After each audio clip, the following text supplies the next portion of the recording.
రెండు పార్ట్స్ అయిపోయినాయి కదా, ఈరోజు పార్ట్ 3. చూడండి, మొదట మనం ఈ రిఫరెన్స్ చూద్దాం. అన్ని రిఫరెన్స్లు ఇక్కడ వేస్తానండి, మీ బైబిల్ కనిపించకపోయినా బాధ లేదు, ఆ రిఫరెన్స్ మాత్రం నోట్ చేసుకోండి, అవి చదువుదురు కానీ. న్యాయాధిపతుల గ్రంథము 7వ అధ్యాయము 2-3 వచనాలు చూడండి. యెహోవా నీతోనున్న జనులు ఎక్కువ మంది, నేను వారి చేతికి మిద్యానీయులను అప్పగింపతగదు. ఇశ్రాయేలును నా బాహుబలము నాకు రక్షణ కలగజేసుకొని అనుకొని నా మీద అతిశయించుదేమో. సందర్భం ఎక్కడదో అర్థమైందా? అని చెప్పగలరు సందర్భం ఎక్కడదో? ఈ సందర్భం ఎక్కడదంటే గిద్యోన్దే. విషయం ఎక్కడదంటే వీళ్ళందరూ యుద్ధానికి వెళ్ళిపోయారు. దాదాపు 32,300 మందో ఎంతమందో యుద్ధానికి వెళ్ళిపోయారు. యుద్ధానికి వెళ్ళిపోయిన తర్వాత దేవుడు ఆకాశం నుంచి చూసి గిద్యోన్ అంటాడు, గిద్యోను కాస్త ఎక్కువ మందిని వేసుకొచ్చినట్టున్నావు, నేనంట కాస్త ఎక్కువ మందిని వేసుకొచ్చినట్టున్నావు, నేను గెలిపిస్తాను కానీ వీళ్ళు గెలిపించింది నేను అనుకోరు. వాళ్ళు ఏమనుకుంటారు, మేము ఇంతమంది వచ్చాం కాబట్టి వాళ్ళని చంపేసి మా బలమే అనుకుంటారు. కాబట్టి వాళ్ళకి అతిశయం రావడానికి వీల్లేదు, మళ్ళీ వాళ్ళు ఆ అతిశయం బట్టి గర్వం బట్టి పాడైపోతారు. ఒక పని చేయ అంటాడు. ఏంటంట ఆ పని? కాబట్టి నీవు ఎవడు భయపడి వణుకుచున్నాడు వాడు త్వరపడి గిలాదు కొండ విడిచి తిరిగి వెళ్ళవలనని జనులు వినినట్లుగా ప్రకటించమని గిద్యోనుతో సెలవిచ్చెను. అప్పుడు జనులలో నుండి 22,000 మంది తిరిగి వెళ్ళిపోయి. ఎంతమంది వెళ్ళిపోయారంట? వచ్చింది ఎంతమంది? 32,300 మంది వచ్చారు. వచ్చింది ఎంతమంది? అంతమంది వచ్చారు. ఎంతమంది వెళ్ళిపోతున్నారు? 22,000 మంది వెళ్ళిపోతున్నారు. ఎందుకు వెళ్ళిపోతున్నారు? ఇక్కడ చూడు, భయపడి వణుకుచున్నారు. వీళ్ళు నిద్రలో లెగిసేం రాలా. మీరు ఒక మాట జాగ్రత్త చూడండి, వీళ్ళు నిద్రలో లెగిసేసేం రాలా. మనం మిద్యానీయులతో యుద్ధం చేయడానికి వెళ్తున్నాం, దేవుడు నాతో మాట్లాడాడు, మీరు రండి అని చెప్పని గిద్యోను బోర ఊది పిలిచినప్పుడు వీళ్ళందరూ కూడా మేము సైనికులమే కదా, మేము యుద్ధం చేయగలం కదా అని చెప్పి వచ్చిన వాళ్ళే. దేనికోసం వచ్చారు? చేయడానికే వచ్చారు. యుద్ధం చేయడానికి వచ్చిన తర్వాత ఇప్పుడు అక్కడ అడిగిన మాట అండి, మీరు ఎవరు భయపడి వణుకుతున్నారో? ఎంతమందికి భయం వణుకుంది? భయంతోనే యుద్ధానికి వచ్చారు. నా మాటలు మీకు అర్థమైందా? దేవుడు వీళ్ళందరూ మేము దేవుని సైనికులము కాదా, మేము దేవుని కొరకు యుద్ధాన్ని గెలవలేమా అని చెప్పని పరుగున వచ్చేసిన వాళ్ళే. ఈ వచ్చిన ఇంతమందిలో 22,000 మంది కంట భయం ఉందంట. ఈ భయమును బట్టి ఇది వీళ్ళందరూ వెనక్కి తిరిగి వెళ్ళిపోతున్నారు. ఊహించుకోండి, అలాగా ఎగ్జాక్ట్ కాదులే కానీ అలా ఏం చేస్తున్నారు? వెనక్కి తిరిగి వెళ్ళిపోతున్నారు. నువ్వు వచ్చిందేమో యుద్ధానికి చేస్తానికి, కానీ అంతరంగంలో ఏముంది? భయం. ఈ రోజున నేను మొదటి నుంచి మీకు చెప్తున్నా, యేసు ప్రభు వారు మనల్ని మంచి సైనికుల వల్లే బ్రతకమని చెప్పని పిలిచారు కదా. సైనికుడికి ఏముండకూడదు? మరి వీళ్ళకి ఏముంది? మనం ఏమై ఉన్నాం? సైనికులమై ఉన్నాం. మనకేముండకూడదు? మనలో ఏముంటుంది? నువ్వు దేవుని యుద్ధానికి పనికొస్తావా?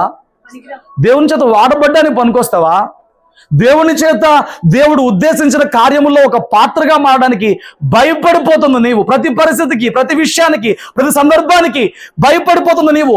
యుద్ధానికి పిలిచిన వాడు దేవుడే అని, దేవుడు తోడుగానే ఉంటాడని చెప్పని తెలిసి కూడా ఎన్నో సంవత్సరాలుగా దేవునిలో కొనసాగుతున్నావు. నీవు ఈ రీతిగా భయపడి వెనుతిరిగే వ్యక్తిగా ఉంటే దేవునికి ఏమైనా ఉపయోగపడే పాత్రగా మారుతావా? మారో. ఇప్పుడు చెప్పు, వీళ్ళందరూ యుద్ధం చేస్తానికే వచ్చారు, కానీ చేస్తానికి పనికిరారు. మనం అందరము దేవుని సైన్యంలో సంఖ్యే, కానీ మనలో ఎంతమంది పనికి వచ్చే వాళ్ళు ఉన్నాం? మనం అందరూ దేవుని యొక్క సైనికులమే. సైన్యములకు అధిపతి అయిన వాడు ఆయన, సైన్యం మనము. పాత నిబంధన కాలంలో శారీరకమైన యుద్ధం ఉండేది. కొత్త నిబంధన కాలంలో ఏంటి అమ్మా? యుద్ధం శారీరకమైనది కాదండి. కొత్త నిబంధన కాలంలో కొంతమంది శారీరకమైన యుద్ధాలు చేస్తారు. వాళ్ళు వచ్చి ఎలా గర్వంగా చెప్పుకుంటారంటే, మొన్న నన్ను అట్లా అన్నాడు కదా, ఈ రోజున వాడే దొరికాడు, ఎట్ట కడిగానంటే మొహం ఎత్తుకోలేకపోయాడు అని ఒక వ్యక్తిని అవమానపరిచి, ఒక వ్యక్తిని కించపరిచి ఏదో సాధించేసామన్నట్లుగా శారీరకమైన యుద్ధాలు చేసి ప్రగల్భాలు పలికే వాళ్ళు కొందరు ఉన్నారు. అమ్మా, మనం చేయాల్సింది శారీరకమైన యుద్ధాలు కాదు. గుర్తుపెట్టుకోండి, మనం అందరం కూడా ఆత్మ సంబంధమైన పోరాటానికి పిలువబడ్డాం. మనం పోరాడాల్సింది మనుషులతో అయితే కాదు. నువ్వు ఏ పోరాటం చేస్తున్నా, పాత నిబంధన కొత్త నిబంధన అయినా, నిన్ను పిలిచిన దేవుడు నీకు ఎప్పుడు కూడా తోడుగా ఉంటాడు. ఇప్పుడు ఒక లోపం నేను చెప్తాను, ఒకసారి ఈ రిఫరెన్స్ కూడా చూడండి, నోట్ చేసుకోండి. ద్వితీయోపదేశకాండము 20వ అధ్యాయము 1-4 ఇక్కడ చూడండి. ఆ వచనాలు ఏంటో, నీవు నీ శత్రువులతో యుద్ధమునకు పోయి ఆ గుర్రములను రథములను నీకంటే విస్తారమైన జనమును చూచినప్పుడు వారికి భయపడవద్దు. ఎప్పుడు భయపడొద్దు?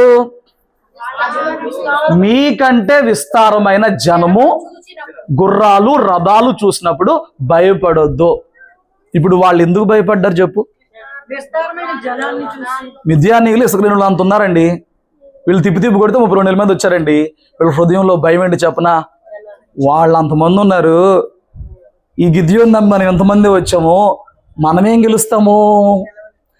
ఆల్రెడీ ప్రభు అది న్యాయాధిపతులు కదా, ఆల్రెడీ ప్రభు ద్వితీయోపదేశకాండంలో ఏం చెప్పాడు? మీరు గుర్రాలను చూస్తారు, రథాలను చూస్తారు, ఏమైనా చూస్తారు, కానీ మీరు భయపడొద్దు. ఐగుప్తు దేశంలో నిన్ను రప్పించిన ఈ దేవుడని యెహోవా నీకు. ఎందుకు భయపడొద్దు? ఏమి చూసి ఎందుకు భయపడొద్దు? ఈరోజు నీ జీవితంలో ఎన్నో చూస్తున్నావు, అప్పులు చూస్తున్నావు, బాధలు చూస్తున్నావు, రోగాలు చూస్తున్నావు, నిందలు చూస్తున్నావు. మరి అవన్నీ చూసినా భయం రావద్దంటే ఎందుకని? ఆ రోజైనా ఈ రోజైనా ఆయన ఇచ్చే మాట, నీ దేవుడని యెహోవా నీకు తోడై ఉండు. ఆయన తోడుగా ఉంటాడు కదా. ఫైన్, ఎందుకు గొప్ప వాగ్దానం ఉంది. కానీ మనలో ఇలాంటి పరిస్థితులు చూస్తున్నప్పుడు భయపడని వాళ్ళు ఎవరో స్తోత్రం చెప్పండి. అంటే ఆయన తోడై ఉంటాడని మనకు తెలుసు, ఆయన విడిచిపెట్టడు అని మనకు తెలుసు, ఆయన అవమానపరచుడు, సిగ్గుపరచుడు, ఎన్నో అసలు వాక్యాలు ఎన్ని ఎత్తిపెట్టి చేసేస్తాము. బట్ ఏదన్నా చూసినప్పుడు అప్పుడు కదా మనం నిలబడి చెప్పాలి, నేను భయపడిన నా దేవుడు నాకున్నాడని చెప్పి స్తోత్రం చెప్పు. ఇంకా చూడు దేవుడు ఏం చెప్పాడు. అంతేకాదు మీరు యుద్ధమునకు సమీపించినప్పుడు యాజకుడి దగ్గరకు వచ్చి ప్రజలతో ఇలాగ చెప్పవలెను. అంతే కదండి, వీళ్ళు యుద్ధానికి వెళ్ళినప్పుడు అక్కడ లేవీలో ఉన్న ఒక యాజకుడు వచ్చి ఆ యుద్ధానికి వెళ్తున్న సైన్యంతో ఈ మాటలు చెప్పాలి. ఏ మాటలు చెప్పాలి? నేడు మీరు మీ శత్రువులతో యుద్ధం చేయుటకు సమీపించుచున్నారు. మీ హృదయములు జంకనీయుడి, భయపడుకుడి. హృదయము ఏమవ్వకూడదనంట? యుద్ధానికి వెళ్లే ముందు చెప్పాలంటే ఈ మాటలో, మీరు వెళ్తున్నారు, మీరు యుద్ధం చేస్తాకి వెళ్తున్నారు, మీరు భయపడొద్దు, జంకొద్దు. ఎందుకని? వారి ముఖము చూచి బెదరకుడి. మీ కొరకు మీ శత్రువులతో యుద్ధం చేసి మిమ్మల్ని రక్షించువాడు మీ దేవుడైన యెహోవాయే. తోడై ఉండడమే కాదు, నీ పక్కనే ఉంటాను, నీ తిప్పులు నువ్వు పడిన దేవుడే కాదు, నువ్వు ఏ పోరాటం చేస్తున్నావో ఆ పోరాటంలో నీ పక్షముగా పోరాడి నీకు విజయం ఇచ్చేవాడు ఆయనే. ఈ విషయం వీళ్ళకి తెలుసా తెలియదా? వెనక్కి తిరిగి పారిపోతున్న తెలుసా తెలీదా? తెలుసు. ఈ రోజున మనకు వాక్యం తెలియకేం కాదు, ఈ రోజున మనకు వాగ్దానాలు తెలియకేం కాదు, ఈ రోజున మనకు మర్మాలు తెలియకేం కాదు. నీ వదిలేస్తే నాకన్నా ఎక్కువ వాక్యం చెప్పే వాళ్ళు ఇక్కడ ఉన్నారు. ఫైన్, బట్ సిచ్యువేషన్ వచ్చినప్పుడు ఫేస్ చేసినోడు హీరో. 32,000 మంది మేము తగుదనమ్మా అంటే వెళ్ళారు. 22,000 మందిలో ఈ మాటలు వారిలో లేవు, ఈ వాక్యం వారిలో లేదు, ఈ వాగ్దానం పట్ల విశ్వాసం వారికి లేదు, దేవుని పట్ల నమ్మకం వారికి లేదు. ప్రభువుకు తెలుసు కాబట్టి వాళ్ళలో భయపడే వాళ్ళు పొమ్మనరా అంటే ఏమాత్రం మళ్ళీ భయపడి వెళ్ళిపోతే నైద్యము ఉందామని అని కూడా లేకుండా 22,000 మంది వెళ్ళిపోయారండి, తప్పించుకుంటా చూశారు. స్తోత్రం చెప్పు. నేను అంటున్నాను, ఈ రోజున మనము దేవుని సైనికులంగా ఈ రోజున యుద్ధ రంగంలో ఉన్నాం. మనం ప్రత్యేకంగా పాకిస్తాన్ బోర్డర్కి, బంగ్లాదేశ్ బోర్డర్కి వెళ్ళి యుద్ధం చేయడం కాదు. మనము దుష్టునితో యుద్ధం చేస్తున్నాం, మనం పాపముతో యుద్ధం చేస్తున్నాం, అంధకార సంబంధమైన దురాత్మ సమూహాలతో యుద్ధములు చేస్తున్నాం. వాటి మూలంగా వచ్చే శ్రమలు, నిందలు, బాధలు, అప్పులు, కష్టాలు, వీటన్నిటితో మనం యుద్ధం చేస్తున్నాం. గుర్తుపెట్టుకోవాల్సిన విషయం ఏంటంటే, నువ్వు కాదు యుద్ధం చేసేది, నువ్వు ఆయన నమ్ముంటే నీ పక్షంగా ఆయన యుద్ధం చేసి నీకు జయమిచ్చేవాడుగా ఆయన ఉన్నాడు. కానీ ధైర్యంగా నిలిచేది ఎవరు? ధైర్యంగా ముందుకు అడుగులు వేసేది ఎవరు? ఈ రోజున ప్రతి విషయానికి, ప్రతి మనిషికి, ప్రతి చోట భయమే. ముందుకి సాగలేకపోతున్న పరిస్థితులు. ఒకసారి చూడండి, ఏ విషయాల్లో ముందు కొనసాగలేకపోతున్నారు? చాలా మందికి ఇది భయం అండి. ఏది భయమో? కొంతమందికి నిర్లక్ష్యం, తీసుకుందాంలే. కొంతమందికి భయం. ఏం భయం తెలుసా? అమ్మో బాప్తిస్మా ఇప్పుడు కాదు. నిర్లక్ష్యం వేరు, భయం వేరు. నిర్లక్ష్యం ఏంటి తెలుసు. చూడండి ఇక్కడ విషయం ఏంటని చెప్పనా, మీ అందరికీ మంచి మాట చెప్తా చూడండి. యేసు ప్రభు వారు నువ్వు బాప్తిసం తీసుకున్న తర్వాత క్రియలను బట్టి నిన్నేదో చేస్తాడని చెప్పని అనుకోమాక. నీకు ఆయన గురించి తెలిసిన, ఆయన వాక్యము గురించి, ఆయన జ్ఞానము గురించి, ఆయన తీర్పును గురించి, ఆయన క్షమాపణ గురించి తెలిసిన జ్ఞానాన్ని బట్టి నీకు తీర్పు తీరుస్తాడు. నీ బాప్తిసం తీసుకోలేదు కదా, నేను సినిమాలకి వెళ్ళి వచ్చేస్తాను, నేను బాప్తిసం తీసుకోలేదు కదా, నేను ఏమైనా చేస్తాను. తెలియక చేసేదని. ఎవరు తెలియక చేశాడు? పౌలు చెప్తున్నాడు, నేను తెలియక చేస్తాను. ఇప్పుడు నువ్వు బాప్తిసం గురించి పక్కన పెడితే నీకు పాపం ఏంటో నీతో తెలుసా తెలీదా? ప్రభుకి ఇష్టమైంది ఏంటో కాందేంటో తెలుసా తెలీదా? ఆ పాపాలు వద్దనే ప్రభు శిలువలో ప్రాణం పెట్టడం తెలుసా తెలీదా? ఇన్ని తెలిసిన తర్వాత నువ్వు తీసుకున్నోడు తీసుకోపోయినోడు తీర్పు తీర్పే. నీ తెలివితేటలు తప్పించుకుందాం చూడమాక. ఒక అమ్మ చెప్తుంది, మా చుట్టాలింట్లో విగ్రహారం సంబంధించి ఏదో ఉంది, మేము బాప్తిసం తీసుకున్నామని పిల్లల్ని పంపించాను. ఈవిడ బాప్తిసం తీసేసుకుందంట కాబట్టి ఈవిడ వెళ్ళదంట. పిల్ల తీసుకోలేదంట, పిల్ల పంపించిద్దంట. అదే పిల్ల ఏ తప్పైనా చేస్తా ఒప్పుకుంటావు బాప్తిసం తీసుకోలేదని చెప్పని? తీసుకోలేదుగా. దొంగతనాన్ని ఒప్పుకుంటావా? ఇంకా ముందుకెళ్తే కొన్ని ఒప్పుకుంటావా? అది నీకు ఎందుకు పెద్ద పాపం అనిపిస్తుంది? దేవుని దృష్టిలో ఎప్పుడు పెద్ద పాపం చిన్న పాపం అనేది ఉండదు. నీకు తెలిసిందా తెలియలేదా అంతే సబ్జెక్ట్. సాతాన్ని పెట్టి అజ్ఞానంలో బ్రతకమాక. నీకు సబ్జెక్ట్ తెలిసింది తెలియలేదా? ఓకే ఫైన్, తెలిసింది కదా. తెలిసిన తర్వాత నువ్వు ఎందుకు జాప్యం చేస్తున్నావు? నిర్లక్ష్యమా? తీర్పులోకి వస్తావు. భయమా? ఏంటా భయము? చూడండి, ఎందుకు భయము? కొంతమందికి 2 రకాల భయాలు ఉంటాయి. ఒక భయం ఏంటి? నేను నిలవలేనేమో. ఎక్కడ నిలుస్తావు? కొంతమంది చెప్తారు, ఏంట్రా బాబు నువ్వు ఎందుకు బాప్తిసం తీస్తున్నావు అంటే, వాళ్ళని అడిగితే చెప్తున్నారు, తీసుకున్న వాళ్ళందరూ కుదురుగా ఉన్నారేంటి? వాడు అట్లీస్ట్ తీసుకున్నాడు, వాడి ప్రయత్నం ఏదో వాడు చేస్తున్నాడు, వాడి భక్తి ఏదో వాడికి వచ్చిందో వాడు చేస్తున్నాడు. నువ్వు ఎడవలేక వాడి మీద వీడి మీద పడి కబుర్లు చెప్తావు ఎందుకు? నువ్వు నిలుస్తావు నిలవ దేవుని చెప్తావు. తన సేవకుడు పడిపోవటం నిలవటం ఆయన సాధనలో ఉంటది. నీ హృదయాన్ని బట్టి నిన్ను వదిలేయాలా నిలబెట్టుకోవాలా ఆయన చూసుకుంటాడు. సౌలును వదిలేశాడు, దావీదును పట్టుకున్నాడు, ఆయన చూసుకుంటాడు. హృదయాన్ని బట్టి చూసుకుంటాడు. ఇక్కడ విషయం ఏంటి? ఇదో పిరిగితాను, నేను నిలవలేనేమో, తీసుకుంటే కరెక్ట్గా ఉండాలంట, ఉండకపోతే కరెక్ట్గా ఉండలేదని చెప్పని రోడ్డు మీద లారీ కింద ఉండను పడేశాడని చెప్పింది దేవుడికి అని చెప్పాడా? అటు బాప్తిసం తీసుకున్నాక అబద్ధం ఆడాడు, అబద్ధం అని తెల్లారి దేవుడు ఆయన లారీ కింద పడేశాడు. ఎక్కడన్నా ఉన్నాయాలంటే ఏమన్నా? ఎందుకు పిచ్చి అన్ని క్రియేట్ చేసుకుని దేవుని రక్షణ నీ సమీపముగా వస్తుందని నిర్లక్ష్యం చేసుకుంటావు? తీసుకున్నా ఖచ్చితంగా ఉండాలి. ఎవరు చెప్పాడు? నువ్వు ఖచ్చితంగా ఉండాలన్న మాట వాస్తవమే, కొందరు ఉండలేకపోతున్న మాట వాస్తవమే. కానీ దేవుడి కృప ఒక రోజున పాపం మీద వాళ్ళకి జయమిచ్చింది. రోమపత్రిక చెప్పిద్ది, మీరు ధర్మశాస్త్రానికి లోనైన వారు కారు, మీరు కృపకే లోనైన వారు కాబట్టి పాపం మీ మీద ప్రభుత్వం చేయలేదు. రక్షణ పొందుకున్న 9 దినాల్లో ఎవడు విజయాన్ని సంపాదించుకోలేడు. కానీ ఎవడైతే నేను ఇలా ఉండకూడదని, నేను ఇలా ఉండకూడదు, నేను నీతిగా బ్రతకాలని చెప్పని తపన తాపత్రయంతో ఉంటాడో ఒక రోజున వాడు పాపం మీద సంపూర్ణమైన విజయాన్ని సంపాదించుకుంటాడు. వాడు ఒక రోజు సంపాదించుకుని పరలోకి వెళ్ళిపోతాడు. నువ్వు ఈ వంక చెప్పి ఎన్నాళ్ళు ఉంటావు? ఈ వంక చెప్పి ఎన్నాళ్ళకు ఉంటావు? ఫైన్, నువ్వు ఏ రోజుకి నిలవగలను అనే మనసుకు రాగలవు నీకు తెలుసా? ఆడపిల్లలు 12, 13 ఏళ్ళు 14 ఏళ్ళు వస్తే మెచ్యూర్ అవుతారని మనం కన్ఫామ్గా చెప్పగలం. మగపిల్లలు 19, 20 ఏళ్ళు వస్తే వాళ్ళు పని చేయగలరు, వాళ్ళు పెళ్లికి పనికొస్తారని చెప్పగలం. నువ్వు ఎప్పుడు దీనికి పనికొస్తావు చెప్పగలవా అమ్మా? నువ్వు ఎంతకాలం బతుకుతావో చెప్పగలవా? సాతాను నీ హృదయంలో పెట్టిన పిచ్చి ఆలోచనలు వెంబడించి పిరికి వాడిగా అయిపోయి నువ్వు దేవుణ్ణి ఇక్కడ విషయం ఏంటంటే బాప్తిసం అంటే ఏం లేదండి, మీరు గుర్తుపెట్టుకోండి. బాప్తిసం అంటే మీరు చెప్పండి. మన మునుపు చేసిన పాపాలన్నీ ఒప్పుకొని దగ్గర పశ్చాత్తాపడి నేను వాటిని చేయను వెనక్కి తిరిగి చూడనని దేవుడిని. బాప్తిసం పొందుకుంటూ రక్షణ తీసుకుంటాం ఒకటేనా? బాప్తిసం తీసుకోవడం రక్షణ తీసుకోవడం ఒకటేనా? మరేంటి వీటిని ఎలా పలకాలి?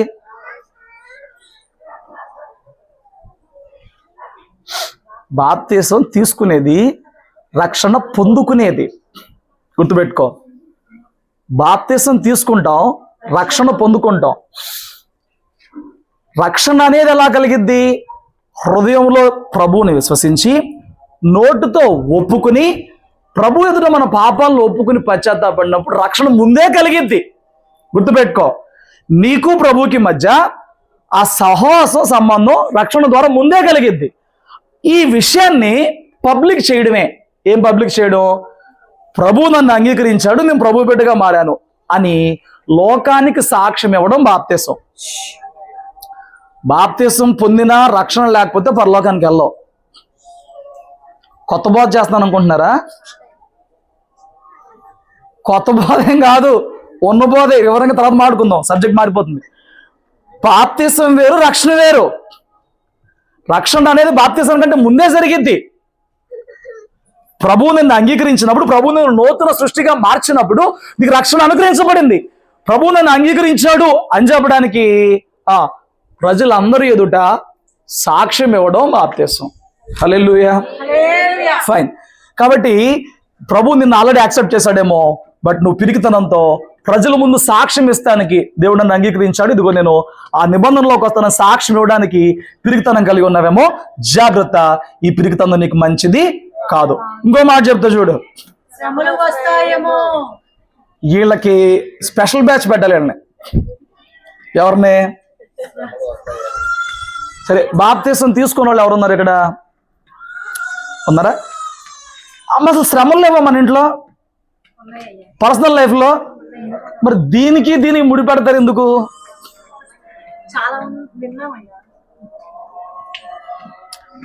ఇప్పుడు బాప్తిసం తీసుకున్న వాళ్ళు ఎవరైతే ఉన్నారో ఇక్కడ, వాళ్ళకి శ్రమలు లేవా?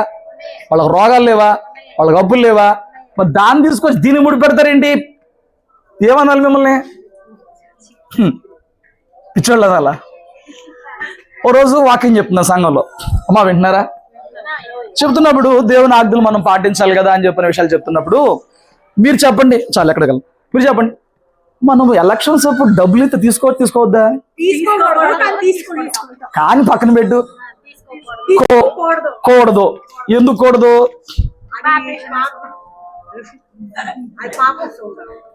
ఎందుకు కూడదు? రాజ్యాంగ పరంగా మనకి ఎన్నుకునే హక్కు ఉంది, అంతే, అంతవరకే. అది ఇల్లీగల్, చట్టపరమైనది కాదు. కష్టపడితే వచ్చే సొమ్ము, ఓటు లేదు, రాజ్యాంగ ప్రకారం లేదు. సో దేవుని దృష్టిలో పాపం తీసుకోకూడదు. సరే, నేను ఈ విషయాన్ని చెప్పా, అయ్యా అమ్మ వినాలి, ఈ విషయాన్ని నేను సంఘంలో చెప్పాను. చెప్పేతలకి ఒక ఆవిడ మొహం మాడిపోయింది. అర్థమైపోతుంది కదా, ఎవరికి ఎక్కుతుంది, ఎవరికి కాలుతుంది, ఎవరికి ఏమైపోతుంది, ఇక్కడ కూర్చున్నప్పుడు అర్థమైపోతుంది కదా. సరే, అయిపోయినాక వాళ్ళని ఎలా కామ్ చేసుకోవాలో కూడా దేవుడు జ్ఞానం ఇస్తాడు. నేను ఏంటండి అట్లా ఉన్నావు అని చెప్పి కదిపా. మరి ఒక డౌట్, అయ్యా చెప్పు, ఇక్కడ ఉన్నాక ఏంటి మెల్లగా చెప్పు అంటే, మరి అప్పటికే ఆ విషయం నేను 2-3 సార్లు చెప్పా. ఒకసారి చెప్పినప్పుడు చెప్పాడు అనుకున్నారు, రెండోసారి చెప్పినప్పుడు ఏంటి చెప్తున్నాను అనుకున్నారు, మూడోసారి చెప్పినప్పుడు నొప్పి వచ్చేసేసింది. నువ్వేంటా అంటావు? ఏమన్నాను? నేను ఆ డబ్బులు తీసుకొచ్చి దేవుడికి ఎత్తున్నా. ఏంటంట? నిన్ను అడిగాడు దేవుడు. దేవుడికి కష్టపడిన సొమ్ము ఇవ్వాలి. హలో, దేవుడికి నీ కష్టార్జితాన్ని ఇవ్వాలి, హృదయపూర్వకంగా ఇవ్వాలి. ఆడెవడో అడ్డుగోళ్ళకి తీసుకొని డబ్బులు ఇస్తే అవి తీసుకొచ్చి దేవుడికి ఇచ్చేసి చేతులు దులుపుకుని నీకు నా క్లియర్ అయిపోయింది ప్రభా, అసలు నేను తీసుకోమని చెప్పింది ఎవడు, మళ్ళీ ప్రభుకి ఇవ్వమని చెప్పింది ఎవడు? వీళ్ళు తెలివితేటలు అనమాట. అంటే వాళ్ళకు వాళ్ళే తప్పు చేసేయడం, ప్రాయశ్చిత్తం కూడా వాళ్ళే చేసేయడం. తప్పు చేసేది వాళ్ళే, చేసేది వాళ్ళే. ఆ చైర్స్ అడ్డండి అన్న, అక్కడ ఉంది కదా, చేసేది కూడా వాళ్ళే. సరే, అప్పుడు అదే అయిపోయింది. నువ్వు అంత చెప్పు తల్లి, నీ దృష్టిలో నువ్వు రైట్ అని చెప్పు, అయ్యమ్మ వినాలి, అది రాంగ్ టీచింగ్, అది రాంగ్ నువ్వు చెప్పేది అని చెప్పా. ఫైన్, సరే, నాకు ఒక ప్రాబ్లం ఉందంట. ఏం ప్రాబ్లం అని చెప్పు. మరి డబ్బులు పంచడానికి వచ్చేవాళ్ళు అందరూ నాకు తెలిసిన వాళ్ళే. డబ్బులు పంచడానికి వచ్చేవాళ్ళు అంట. వాళ్ళు గెలిచినాక రేపు పొద్దున ఏదన్నా పని చేపించుకుంటాకి వెళ్ళావు అనుకో, నువ్వు నా దగ్గర డబ్బులు తీసుకోలేదు కాబట్టి, నాకు ఓటే లేదు కాబట్టి నీకు పని చేయను పో అంటే మేమేమైపోవాలి అని.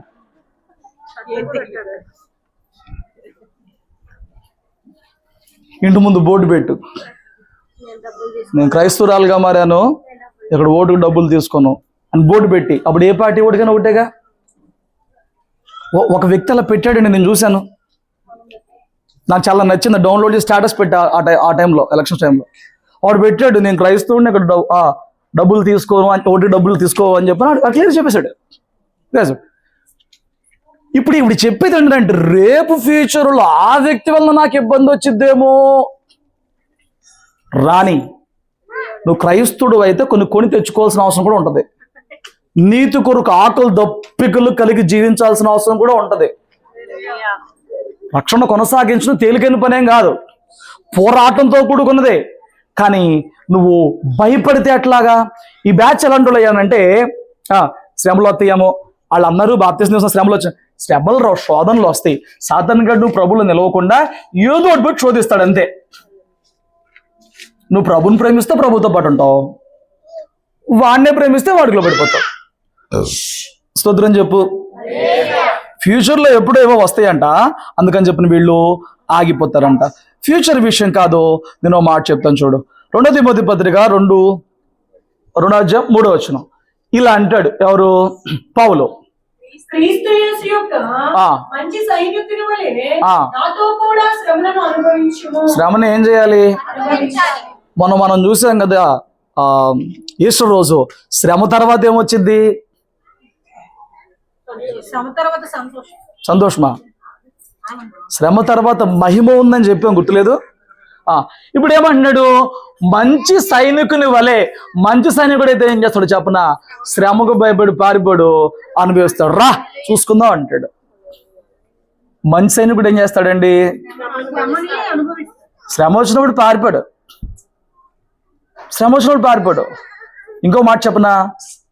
తన కొరకు శ్రమలు పడిన యేసు వైపు చూసి, నన్ను రక్షించడానికి వచ్చిన ప్రభువే ఆ శ్రమలు అనుభవించినప్పుడు ఆ రక్షణలో కొనసాగుతున్న నా శ్రమలు ఏ పార్టీవి అని చెప్పని ఆడ శ్రమల్లో ఆనందిస్తూ ముందుకెళ్తాడు.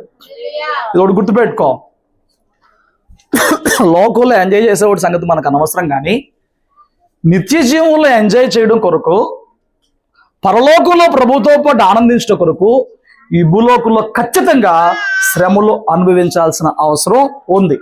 శ్రమలంటే ఓ మాట చెప్తాడు ఆయన, నువ్వు శోధించబడగలిగిన దానికంటే ఎక్కువ ఎప్పుడు పెట్టడు.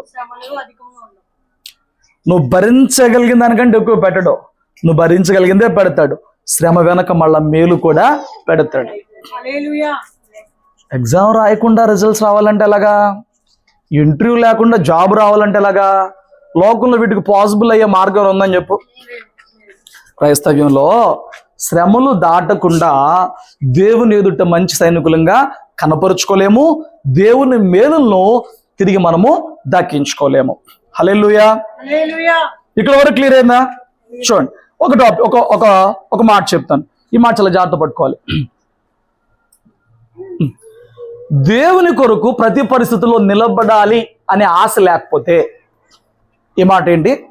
దేవుని కొరకు ప్రతి పరిస్థితిలో నిలబడాలి అనే ఆశ లేకుండా. తర్వాత మాట అని చెప్తా. ఇక్కడ కూడి ఉన్న మనకి దేవుని కొరకు ప్రతి పరిస్థితుల్లో నిలబడాలని ఆశ, దేవుని దగ్గర ఉన్న ప్రతి ఒక్క ఆశీర్వాదం పొందుకోవాలని ఆశ.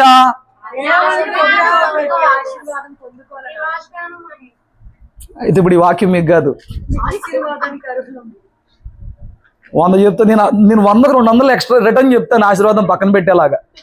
ఈ మాట చూడు, దేవుని కొరకు ప్రతి పరిస్థితుల్లో నిలబడాలని ఆశ నీకుందా? దేవుని దగ్గర ఎన్నో ఉన్నాయి, అన్ని దోచుకెళ్ళిపోతావు అని ఆశ. 100కి 90 మంది దేవుని దగ్గర ఎన్నో ఉన్నాయి,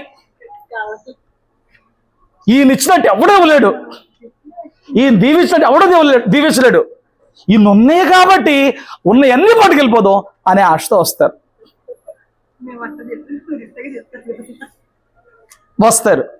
నా మాట జాగ్రత్తను. సరే, నువ్వు దేవుని దగ్గర ఉన్నాయి తీసుకెళ్ళడానికి మాత్రమే వచ్చావు, దేవుని దగ్గర ఎన్నో ఉన్నాయి పొందుకుంటానికి మాత్రం వచ్చావు. దేవుని దగ్గర ఉన్నాయి పట్టుకెళ్తున్నావు, రేపొద్దు నీకు శ్రమ వచ్చింది, నీ శ్రమలో ఆయన నిలబడాలా వద్దా?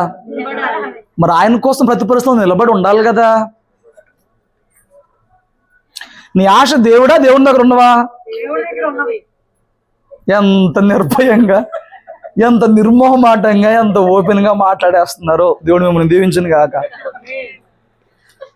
ఆశ దేవుడు కాదంట. ఎవరంట మరి ఆశ? దేవుడిచ్చేవే, దేవుడిచ్చేవే. ఒక మాట చెప్తా చూడు. దానియేలు తెలుసా? రాజవంశంలో నుంచి వచ్చాడు. దేశానికి బానిసగా పోబడ్డాడు. వాళ్ళ దైతలు చంపేయకుండా, కళ్ళు ఓడబీకేయకుండా, ఆ కాలంలో రాజు కుటుంబంలోంచి ఎవరైనా తీసుకొస్తే వాళ్ళ కళ్ళు ఓడబీకేయడమో, కాళ్ళు తీసేస్తాం, ఏళ్ళు తీసేస్తాం, ఎవరు చేసేవాళ్ళు అనమాట. అప్పుడు అలా ఉండే సెక్షన్లో ఏమీ చేయకుండా వీళ్ళు పనుకొస్తారా, వీళ్ళకి భాష నేర్పించారు, వీళ్ళకి ఫుల్గా తిండి పెట్టండి అని చెప్పని వాళ్ళు వదిలేశారు. అప్పుడు దానియేలు ప్లేస్లో మనం ఉంటే అనుకోవచ్చు, దేవుడే వదిలేశాడు, శత్రు దేశంలో పడి జీవిస్తున్నాం, ముద్ద దొరకడమే ఎక్కువ, ఎట్లాగొట్లా బతికేస్తే చాలు కదా అనుకోవాలి. దానియేలు అనుకున్నాడు, నా దేవుడు పరిశుద్ధతను కోరుకునే దేవుడు కాబట్టి నా దేవుడు కోరిన రీతిగా నేను ఎక్కడైనా అలాగే జీవించాలి. ఇప్పుడు నేను తినే ఆహారం అపవిత్రమైంది కాబట్టి ఈ ఆహారం నేను భుజించకుండా ఏ ప్రయత్నం చేయగలను, వీళ్ళ నాకు ఆహారం ఇవ్వకుండా, ఆ ఆహారం పెట్టకుండా ఏ ప్రయత్నం చేయగలను, ఆ ప్రయత్నం చేద్దాం. ఎవరి కోసం నిలబడుతున్నాడు? తన లాభం ఏంటి ఇందులో? ఇంకా నష్టమే అక్కడ. ఏంటి చెప్పనా? రాజు భోజనం బల్లి ఎంత బాగుంటుందో. దానియేలు భోజనం బల్లి చూస్తారా మీరు? ఎద్దులు, దుప్పులు, జంకలు, బాతులు, కోళ్ళు, గీళ్ళు. అలాంటి బలం ముందు ఒక రోజు కూర్చుంటే నువ్వు జీవితాన్ని చెప్తావు. డైలీ హాఫ్ డే పెడతారంట ఈయనకి, డైలీ హాఫ్ డే పెడతారంట. ఇప్పుడు డైలీ హాఫ్ డే పెడతానని చెప్పి అన్నప్పుడు సైలెంట్ కామి, ప్రభువా ఎంత గొప్పవాడివి నాయన, నీకు ఎంత ప్రేమ లేకపోతే శత్రు దేశంలో కూడా మా ఆహారాన్ని ఎంతగా దీవించో. మన ప్రార్థనలు అయితే ఇలా ఉంటాయి. మనమైతే ఏం చేస్తాం? దేవుడికి తెలియంది కాదు, దేవుడే వాళ్ళతో పెట్టేస్తున్నప్పుడు తెలివి ఎంత తెలివో. ఇక్కడ నష్టం ఏంటంటే దానియేలు నిలబడినప్పుడు దానియేలుకు వచ్చే మాంసాహారం తీసేసేసి కేవలం తోటకూర, ఆకుకూర, పప్పుకూర ఏ పెడతారు. దానియేలు అంటాడు, నా పవిత్రత నాకు ముఖ్యం, నాకు శాఖాధాన్యాలు పెట్టండి అంటాడు. దేవుని కోసం నిలబడినప్పుడు లాభమా నష్టమా? భౌతికంగా చెప్తాం. బట్ ఆశ ఏంటి? నా దేవుడు ఎలా కోరుకున్నాడో నిలబడాలి. నిలబడలేదా? గొప్పతనం ఏంటి చెప్పనా? దేవుని కొరకు నిలబడాలి, ప్రతి పరిస్థితి నిలబడాలి ఆశ దానియేలులో ఉంది. కాబట్టి 3.5 సంవత్సరాల తర్వాత రాజు పరీక్షించినప్పుడు రాజు కంట్లో దేవుని కొరకు నిలబడిన దానియేలు తన స్నేహితులు మాత్రమే పడ్డారు. స్తోత్రం చెప్పు. కొందరు కనపట్ల. నా మాటలు మీకు అర్థమవుతున్నాయా? నిలబడిన వాడు మాత్రమే దేవుని చేత భౌతికంగా కూడా దీవించబడ్డాడు. ఇక్కడ మన టార్గెట్ ఏంటి? భౌతికంగా ఎప్పుడు ఏది కొదువ కావద్దు. అయినా పర్లా దేవుని కోసం నిలబడగలని ఆశ నీకుందా? లేదు. చూడండి, ఆ తర్వాత పరిస్థితుల్లో దానియేలు ఒక విషయం గ్రహించుకున్నాడు. నా దేవునితో నేను చేసే సహవాసం ఏ రోజు విడిచిపెట్టకూడదు, ప్రతిరోజు ముమ్మారు ప్రార్థించేదని ఆశ కలిగి జీవించలేదా?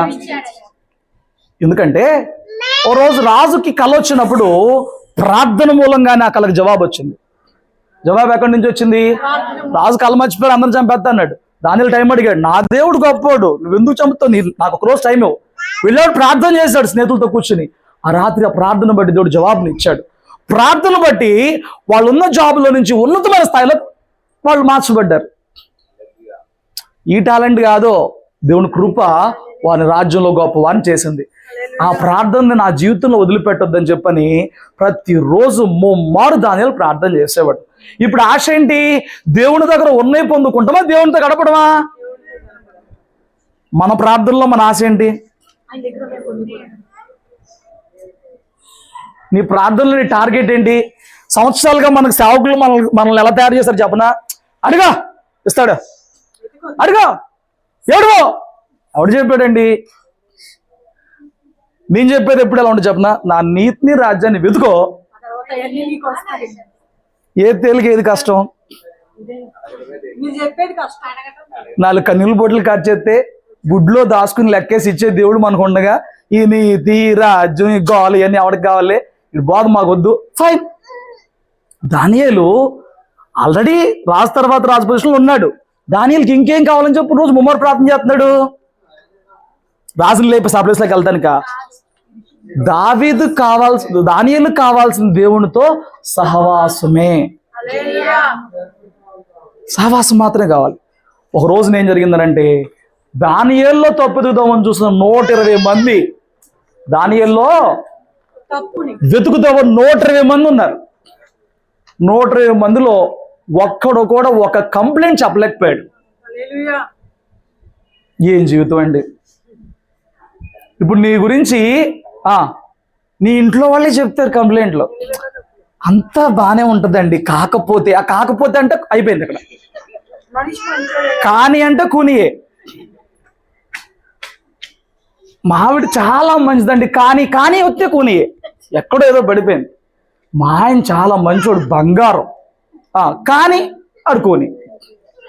దానియేలు 120 మంది కనిపెడితే ఒక్క తప్పు కనిపెట్టలేకపోయారు. గొప్ప విషయం చెప్పనా, ప్రార్థననే తప్పుగా చూపిద్దాం. ఈరోజు మన దేశంలో జరిగేది ఇదే. ఏంటిది? భక్తినే తప్పుగా చూపిస్తారు. ఇప్పుడు చూపించి ఏం చేద్దాం అనుకున్నారు? సింహాల గుహలో పడేశారు. రాబోయే రోజుల్లో మనం గుహలో పడైపోవచ్చు, కానీ శ్రమలు ఆ రేంజ్లో ఉంటాయి. పడే ఇప్పుడు ఆ మూమెంట్, ఆ జీవో పాస్ అయిందని తెలుసు దానియేలుకి. రాజుకు తప్ప ఎవరికి మోకిని తీసుకెళ్లి సింహాల గుహలో పడేస్తారని దానియేలుకి తెలుసు. ఇప్పుడు మనం చెప్పే సాకు సందేశాలు అని చెప్పనా, దేవుడికి తెలుసండి నాకున్న పరిస్థితి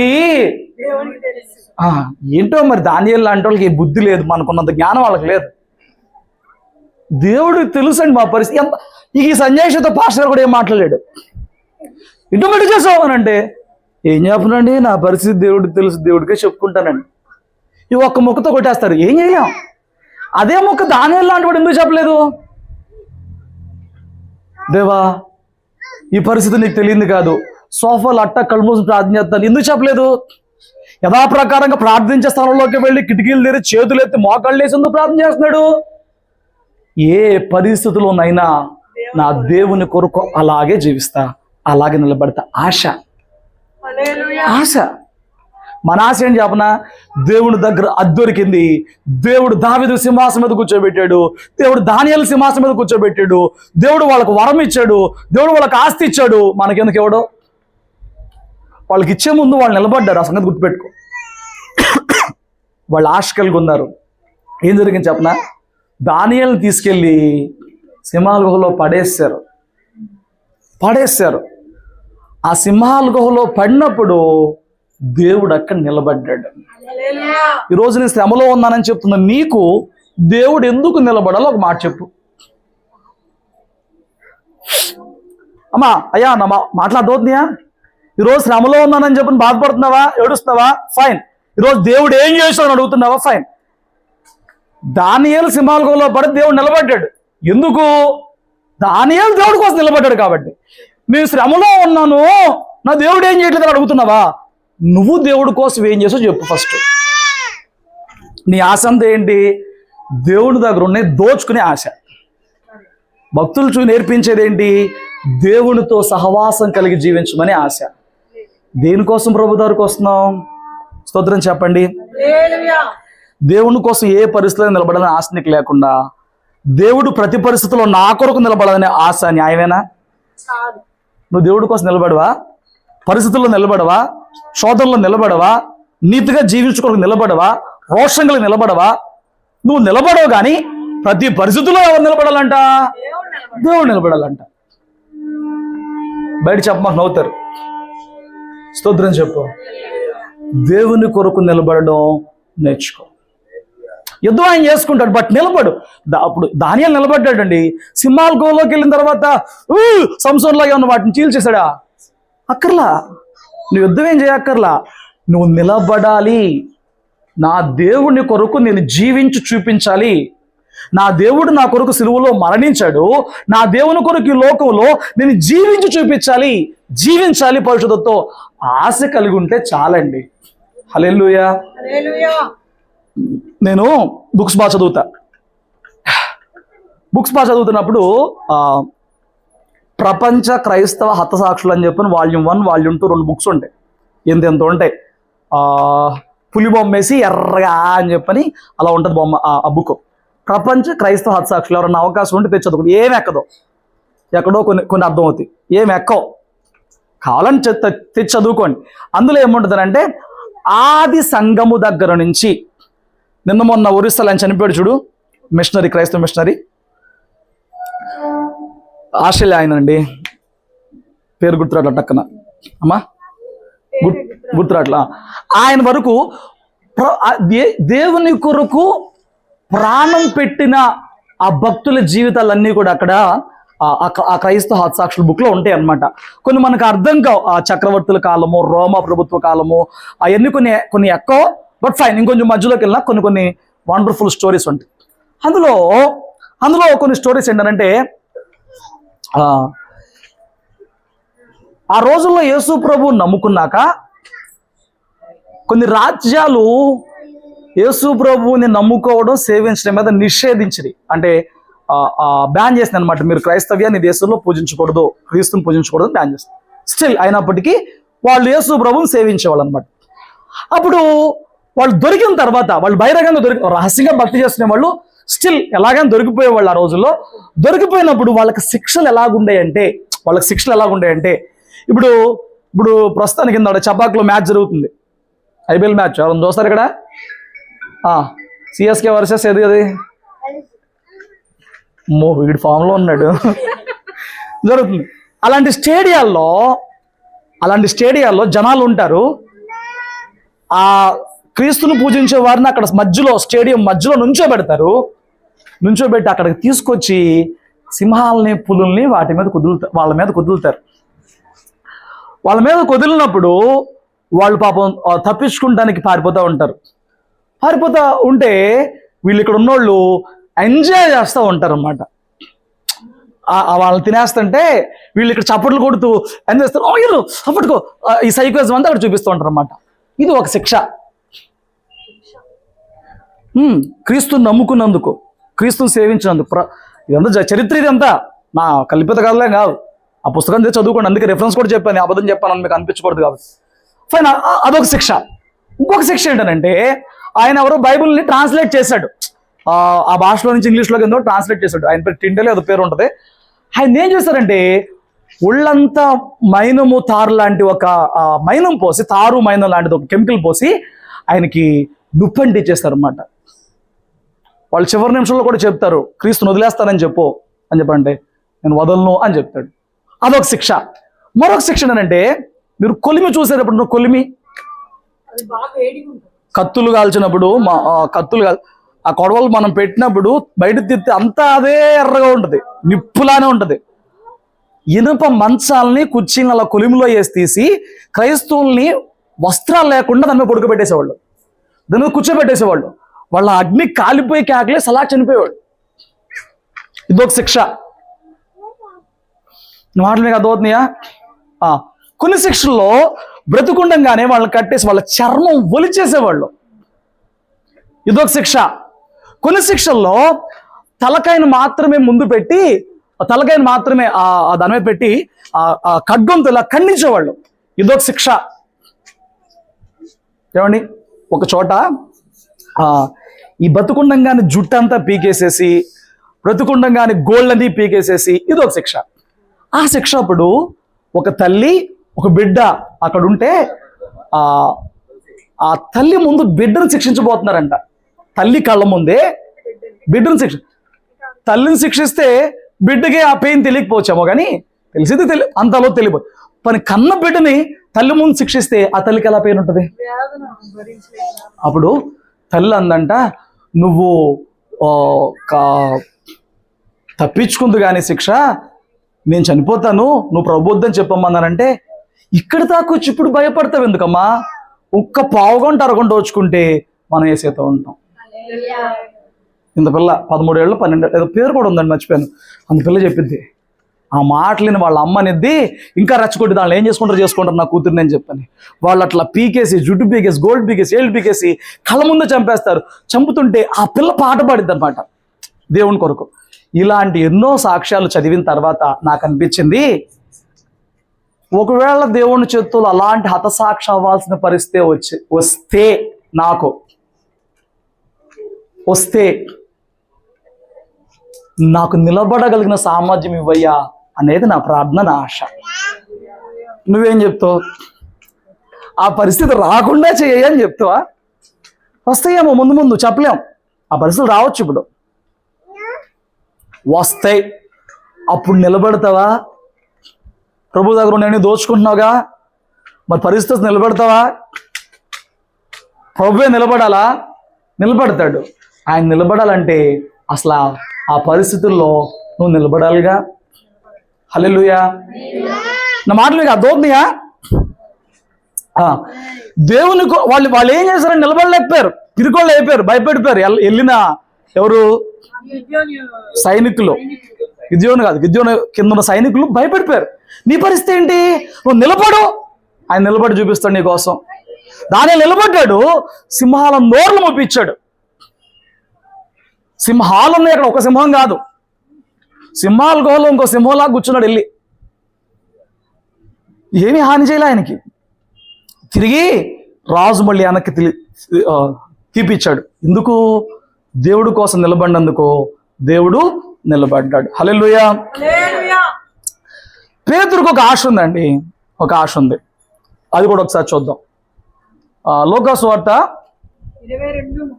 22వ అధ్యాయము 33వ వచనం. ఇక్కడ ఇలా అంటాడు, అయితే అతడు ప్రభువా నీతో కూడా ఎక్కడికంట ఎక్కడికంట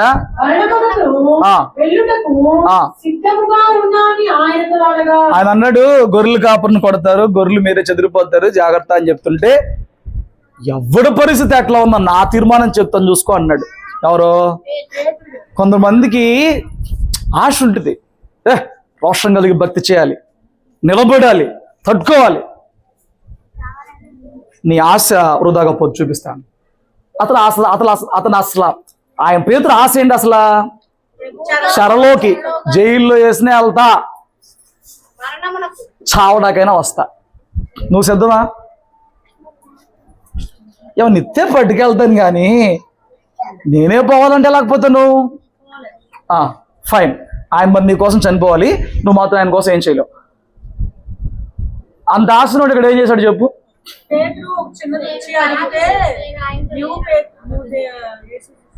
యేసు ప్రభు వారిని బంధించారు. ఈయన వెనకమాల ఫాలో అయ్యాడు, ఏం జరిగిద్దో చూద్దాం అని చెప్పి. ఈయన పేతురు అనుకోవాలి, ఎగ్జాక్ట్గా ఎలా ఉంటాడో నాకు తెలియదు. ఇప్పుడు అక్కడ చలిమంట అయితే అక్కడ ఏం చేస్తున్నాడు? ఈ లోపు చిన్నది వచ్చింది, మంచి తెలివైంది ఇది. ఇది వచ్చేమంటుంది, మీరే చెప్పాలి, అక్కడ డిఫరెన్స్ పెట్టలే, మీరు చెప్తారని. నువ్వు కూడా ఆయనతో పాటు ఉన్నావు కదా అని చెప్పని అడిగారు. నువ్వు ఏం చెప్పావు దీని ముందు? ఫస్ట్ చెరసాలకైనా ఛాన్స్ వచ్చింది. మరి ఏం చేసావు? అవును, నేను ఆయన శిష్యుణ్ణి, ఇంకా మెయిన్ క్యాండిడేట్ని చెప్తే అయిపోయేదిగా. ఆశ వేరు, నిలబడ్డాక ఏం కావాలి చెప్తా. అసలు నీ ఆశ ఏంటో చూసుకో. ఈ పరిస్థితి వచ్చినప్పుడు ఇక్కడ చెప్పేశాడు, ఎవరమ్మా ఎవరు అనుకుంటావు నువ్వు, నేను ఆయన శిష్యుని కాదు, డామ్డీమ్ అని చెప్పేశాడు. ఫస్ట్ అటెంప్ట్లో తప్పించుకున్నాడు. మళ్ళీ ఏం జరిగింది? నడవలోకి వచ్చాడు. ఈ లోపు ఇంకో చిన్నది వచ్చింది, ఉంది. అవును, అదిగో అది చెప్పింది నిజమే, నువ్వు శిష్యుడివే, నీ పలుకు నీ గురించి సాక్ష్యం ఇస్తున్నది చెప్పింది. చిచ్చి నాకు అది తెలియదు, ఏం ఆడుతున్నావు. సెకండ్ ఇంకో ఛాన్స్ వచ్చిందిగా, నిలబడకపోయా అమ్మా, కట్టేలన్నా, నిలబడలా. మళ్ళీ చెరసాలకు కానీ మరణానికి కానీ సిద్ధపడలేకపోయాడు. లాస్ట్ ఛాన్స్ వచ్చింది. ఏం జరిగింది చెప్పండి మీరు? కోడి తర్వాత కూసిద్దులు ఇక్కడ ఏం జరిగింది చెప్పండి. దేవుడి మీద కొట్టు. ఒట్టు పెట్టుకుని చెప్పించుకుని చెప్పాడు, నేను కానంటే కాను, నేను కానంటే కాను. ఈ లోపు ఏమైపోయింది, ఇక మన ఇండియా కోడ్లాగా ఉంది, కూసింది.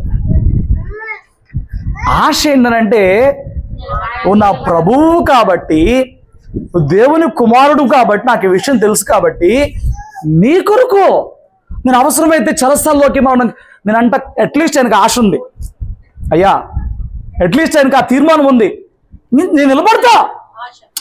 నిలబడలేపా పక్కన పెట్టు, అది తర్వాత నేను చెప్తాను ఏమైద్దో. ఆయన ఆశ ఏంటి, కొంతమందికి ఆశ ఏంటి చెప్తా. దేవుడు దీవిస్తే ఎప్పటికైనా విమానం ఎక్కి ఋషులేమని లొత్త ఏం చేస్తారంట, నువ్వు వెళ్ళాల్సింది పైన ఋషులేంకి. ఇక్కడ సాధించేదేంటి, దేవుడు దీవిస్తే దేవుడు కొరకు ఏదన్నా తెచ్చుతా, దేవుడు కొరకు ఏదన్నా కొనెత్తా, దేవుడికి ఏదన్నా కట్టు, ఇది కూడా కాదంట. దేవుడు దీవిస్తే ఎప్పటికైనా కార్యక మందిరానికి వెళ్తా. కొందరు ఆశలు దేవుడి దగ్గర ఉన్నది ఎంత ఉంటే అంత లాగేద్దామని. నీకు చెప్పనా, నువ్వు లాగలేనంత ఉంది వేసే దగ్గర, నువ్వు పట్టుకోలేనంత ఉంది వేసే దగ్గర, నువ్వు లెక్క పెట్టుకోలేనంత ఉంది వేసే దగ్గర. ఆయన ఇస్తే సరిపో, నీ దోషులు సరిపో, నీ కుటుంబీకుల దోషులు సరిపో, నీ బ్యాంక్ అకౌంట్లు కూడా సరిపో. బట్ నువ్వు ఆయన వెంబడించాల్సిన దీనికోసం కాదు. నువ్వు ఆయన వెంబడించడం వెనుక నీ ఆశ అది కాదు, ఉండాల్సిన ఆశ అది కాదు. దేవుని చిత్తంలో ఉంటే నిన్ను అంతకన్నా ఎక్కువ దీవించును గాక. దేవుని చిత్తంలో ఆయన కోసం నువ్వు శ్రమలో పడడమే ఆయన చిత్తం అయితే నువ్వు అసలు ఆశ కలిగి జీవిస్తావా? ఇప్పుడు నేను చెప్పాను, నా అన్ని చిత్తం నాకు అనిపించింది, ప్రభు అలాంటి పరిస్థితి నేను మాత్రం అబద్ధం ఆడేలాగా కానీ తప్పించుకునేలాగా కానీ ఉండనే వద్దయ్యా. ఒక బుల్లెట్ షాట్తో పోయినా పర్లేదు, నీకోసం నిలబడే స్థితిలోనే ఉంచు. ఈ నొప్పి ఎంతసేపు ఉండదండి, ఓ పావుగంట అరగంట పోతాం, అక్కడ ఉండాలిగా. నేను అలా కోరుకున్నా, దేవుడు ఎలా తీసుకెళ్తాడో ఆయన చెప్తాం. అంత ముందు అనిపించేది ఇట్లా వాక్యం చెప్తా పడిపోవాలనిపించేది. ఆ తర్వాత చదివినప్పుడు అనిపించింది ఇలా పోతే నీ చెప్తాం. అలాంటి పరిస్థితి వస్తే ఇప్పుడు మొన్న ఆయన చూసాం లాస్ట్ ఇయర్, ఎవరిని చూసాం. ఒకవేళ అది నిన్ను వదిలేస్తాం, ఇప్పటితో నువ్వు ఇక స్వార్థలు చెప్పను, డిబేట్లు చెప్పనని చెప్పినాను ఉంటే ఆయన ఏం చెప్పేవాడు? ప్రాణం కోసం ఏం చెప్పేవాడు? చెప్పేవాడే, స్తోత్రం చెప్పు. అంత తెగు ఉన్నాడు కాబట్టి చంపేశారు. నీకు చెప్పనా, ఎక్కడ తన విశ్వాసుల రక్తం చిందించబడిద్దో అక్కడ సువార్త ఇంకా ఉజ్జీవంగా వ్యాప్తి చెందింది. హల్లెలూయా చెప్పు. నువ్వు రక్తం కాచగలవా? హల్లెలూయా బాగానే చెప్పావు. ఉద్యోగం వచ్చింది, దీన్ని రక్తం కాస్త దారిపోయగలవు ప్రాంతంలో. రేపు పలానా ప్రాంతంలో సువార్తకి వెళ్ళవు, రాళ్ళు పెట్టి కొడతారు, నాయనాలు నిలబడగలవా? దేవుడి దగ్గర అన్నీ కావాలండి, ఆశ మాత్రం లేదు. ఏమో ప్రభువా. ఇలాంటి పేతురు ఇప్పుడు ఏం చేస్తున్నాడు చెప్పు అమ్మా? ఏం చేస్తున్నాడు? ఎంత పీస్ఫుల్గా, ఎంత ప్రశాంతంగా, ఏమండి ఏసీఎస్ పడుకున్నంత హాయిగా పడుకున్నాడు. ఎక్కడ? మరి ఈయనే కదా నాకు తెలియదు అన్నాడు. ఎట్లా వచ్చాడు ఇక్కడ దాకా? మొన్న తప్పించుకున్నాడుగా. మొన్న నా వల్ల కాదు, అసలు నాకు తెలియదు, ఒట్లు పెట్టి చెప్పించుకున్నాడుగా. బట్ ఇక్కడ దాకా ఎలా వచ్చాడు? ఆయనకు ఆశ ఉంది. ఆశ ఎలా తిరిగింది నేను చెప్తాను. ఈ స్థితికి ఏమి చూసి వచ్చాడు కూడా చెప్తాను. ఈ స్థితికి ఏసే మరణం చూసాడా? అయిపోలా. ఇది ఎక్కడ సందర్భం కాదా? ఆయన చెరసాల్లోకి వెళ్ళక ముందు ఈ హేరోదు అనేవాడు, వాడు హేరోదు అనుకోవడమే కానీ, హేరోదు అనేవాడు కొంతమంది విశ్వాసులతో పాటు యోహాన్ని పట్టుకున్నాడు. యోహాను పట్టుకుని పేతురు ముందు ఏం చేశాడు? తల నరికి పడేశాడు. కళ్ళారా చూశాడండి. ఎవరు? ఏం చూశాడు? బాబు నన్ను వదిలిపెట్టేస్తే వెళ్ళి మా ఊరిలో బట్టనీళ్ళు అమ్ముకుంటాను, ఈ సువార్త సేవ నేను చేసుకోను, లేదు నేను చేపలు పట్టుకుంటాను, పోవచ్చుగా. ప్రశాంతంగా వచ్చి ఎందుకు పడుకున్నాడు? అది చూసిన తర్వాత కూడానా? ఒకప్పుడు పిల్ల అడిగితేనే భయపడిపోయినాడు. ఒకప్పుడు చిన్న పాప అడిగి నువ్వు ఆయనతో కూడా ఉన్నా నీకు నోరు మూసుకో అని చెప్పలేకపోయినాడు. కళ్ళ ముందు ప్రాణం పోవడం చూసుకోడా వచ్చి ఇక్కడ నిలబడే అంత ధైర్యం, పిరికితనం పోయి ధైర్యం ఎక్కడి నుంచి వచ్చింది పేతురికి? ఆశ ఉంది. చూడండి కాస్త ఈ వచనాలు మనం ఒకసారి మీకోసం అంటే అర్థం అవ్వాలని. దాదాపు అదే కాలం ముందు రాజైన హేరోదు సంఘపు వారిలో కొందరిని బాధపెట్టుటకు బలాత్కారముగా పట్టుకుని యాకోబుని, యోహానని చెప్పాను తప్పు, యాకోబుని ఖడ్గముతో చంపించెను. ఇది యూదులకు ఇష్టమైన కార్యమని తెలుసుకొని ఆ. పేతురును కూడా పట్టుకొనిను. పట్టుకున్నాడు కదా, నన్ను వదిలేస్తే వెళ్ళిపోతానని చెప్పకుండా చెరసాలకి మరణానికి ఎలా సిద్ధపడ్డాడు? ఏమండి, దీనికంటే ముందు ఒక విషయం చెప్తాను. దేవుడు మనల్ని ఎలా చూస్తున్నాడో ఒక విషయం చెప్తాను. గిద్యోను ఎవరైనా ఏం చేస్తున్నాడు? గోధుమలను దొంగచాటుగా దొల్లగొట్టుకుంటాడు. అవునా? న్యాయాధిపతులు 6:12 రిఫరెన్స్ చేస్తాను. ఇక్కడ చూడండి, మీకు అర్థమైపోయింది కదా సినారియో. బట్ ఇక్కడ ఒక వర్డ్ కావాలి. ఏంటి ఆ వర్డు? యోవాషు కుమారుడైన గిద్యోను ఆ. మిద్యానీయులకు మరుగై ఉన్నట్లు ఆ. గానుగు చాటున గోధుమలను దుల్లగొట్టుకుండగా ఆ. యెహోవా దూత అతనికి కలబడి పరాక్రమం గల బలాఢ్యుడా, ఆ, యెహోవా నీకు తోడై ఉన్నాడని అతనితో అనగా, ఇతని గురించి యెహోవా దూత వచ్చి మాట్లాడుతున్న మాట ఏంటి? అతని దృష్టిలో అతనేంటి? పిరికివాడు, దేవుని దృష్టిలో నువ్వేంటి? నీ దృష్టిలో ఏంటి? పిరికివాడు. అవన్నీ మేము ఎక్కడ చేస్తామండి, మా వల్ల ఎక్కడ ఇద్దండి, మేము అలాంటి వాళ్ళండి, మేము అంతటి వాళ్ళండి. నిన్ను నువ్వు పిరికి వ్యక్తిగా చూసుకుంటున్నావు. నిన్ను నీవు సామర్థ్యం లేని వ్యక్తిగా చూసుకుంటున్నావు. నిన్ను నీవు నేనేమీ చేయలేను, నేను ఒక సాధారణ మనిషిని, సాధారణ క్రైస్తవుడు అనుకుంటున్నావు. బట్ దేవుని దృష్టిలో నువ్వు ఒక పరాక్రమ కలిగిన బలాఢ్యుడివి, బలాఢ్యురాలివి. హల్లెలూయా. ఇక్కడ సత్తు నీలో ఉందని కాదు, ఆయన నిన్ను అలా చేయగలడని. సత్తు ఎవరిలో ఉంది? నీలో అని కాదు, ఆయన నిన్ను అలా చేయగలడు. దేని ద్వారా నేను అలా చేయగలడో ఇంకొక మాట చెప్తాను. ఇప్పుడు ఇలాంటి పిరికోడు ఇదిగో మిద్యానీయులకి ఎక్కడ కనపడితే నన్ను చంపేస్తారు, ఏమొచ్చింది గొడవ అని చెప్పని భయపడినోడు బహిరంగంగా కొండెక్కి బోరోజు రండ్రా యుద్ధానికి వెళ్దాం. అక్కడి నుంచి ఇక్కడికి ఎలా మారాడు? అక్కడి నుంచి ఇక్కడికి ఎలా మారాడు నేను చెప్తాను. పేతురు ఎలా మారాడు? గిద్యోను ఎలా మారాడు?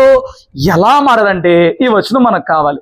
న్యాయాధిపతుల గ్రంథము 6:12 నోట్ చేసుకోండి, ఇక్కడ చదువుదాం. యెహోవా ఆత్మ ఆ. గిద్యోనును ఆ. ఆవేశించెను. ఇది పాయింట్. బలము నీది కాదు, సత్తు నీది కాదు, సామర్థ్యం నీది కాదు. కానీ ఒక గొప్ప మాట చెప్పున, దేవుడు తన ఆత్మ ద్వారా నిన్ను ఏ స్థాయికైనా నిలబెట్టి వాడుకోగలడు. గుర్తుపెట్టుకో. మాట మీకు అర్థమైందా? గిద్యోను పిరికోడే.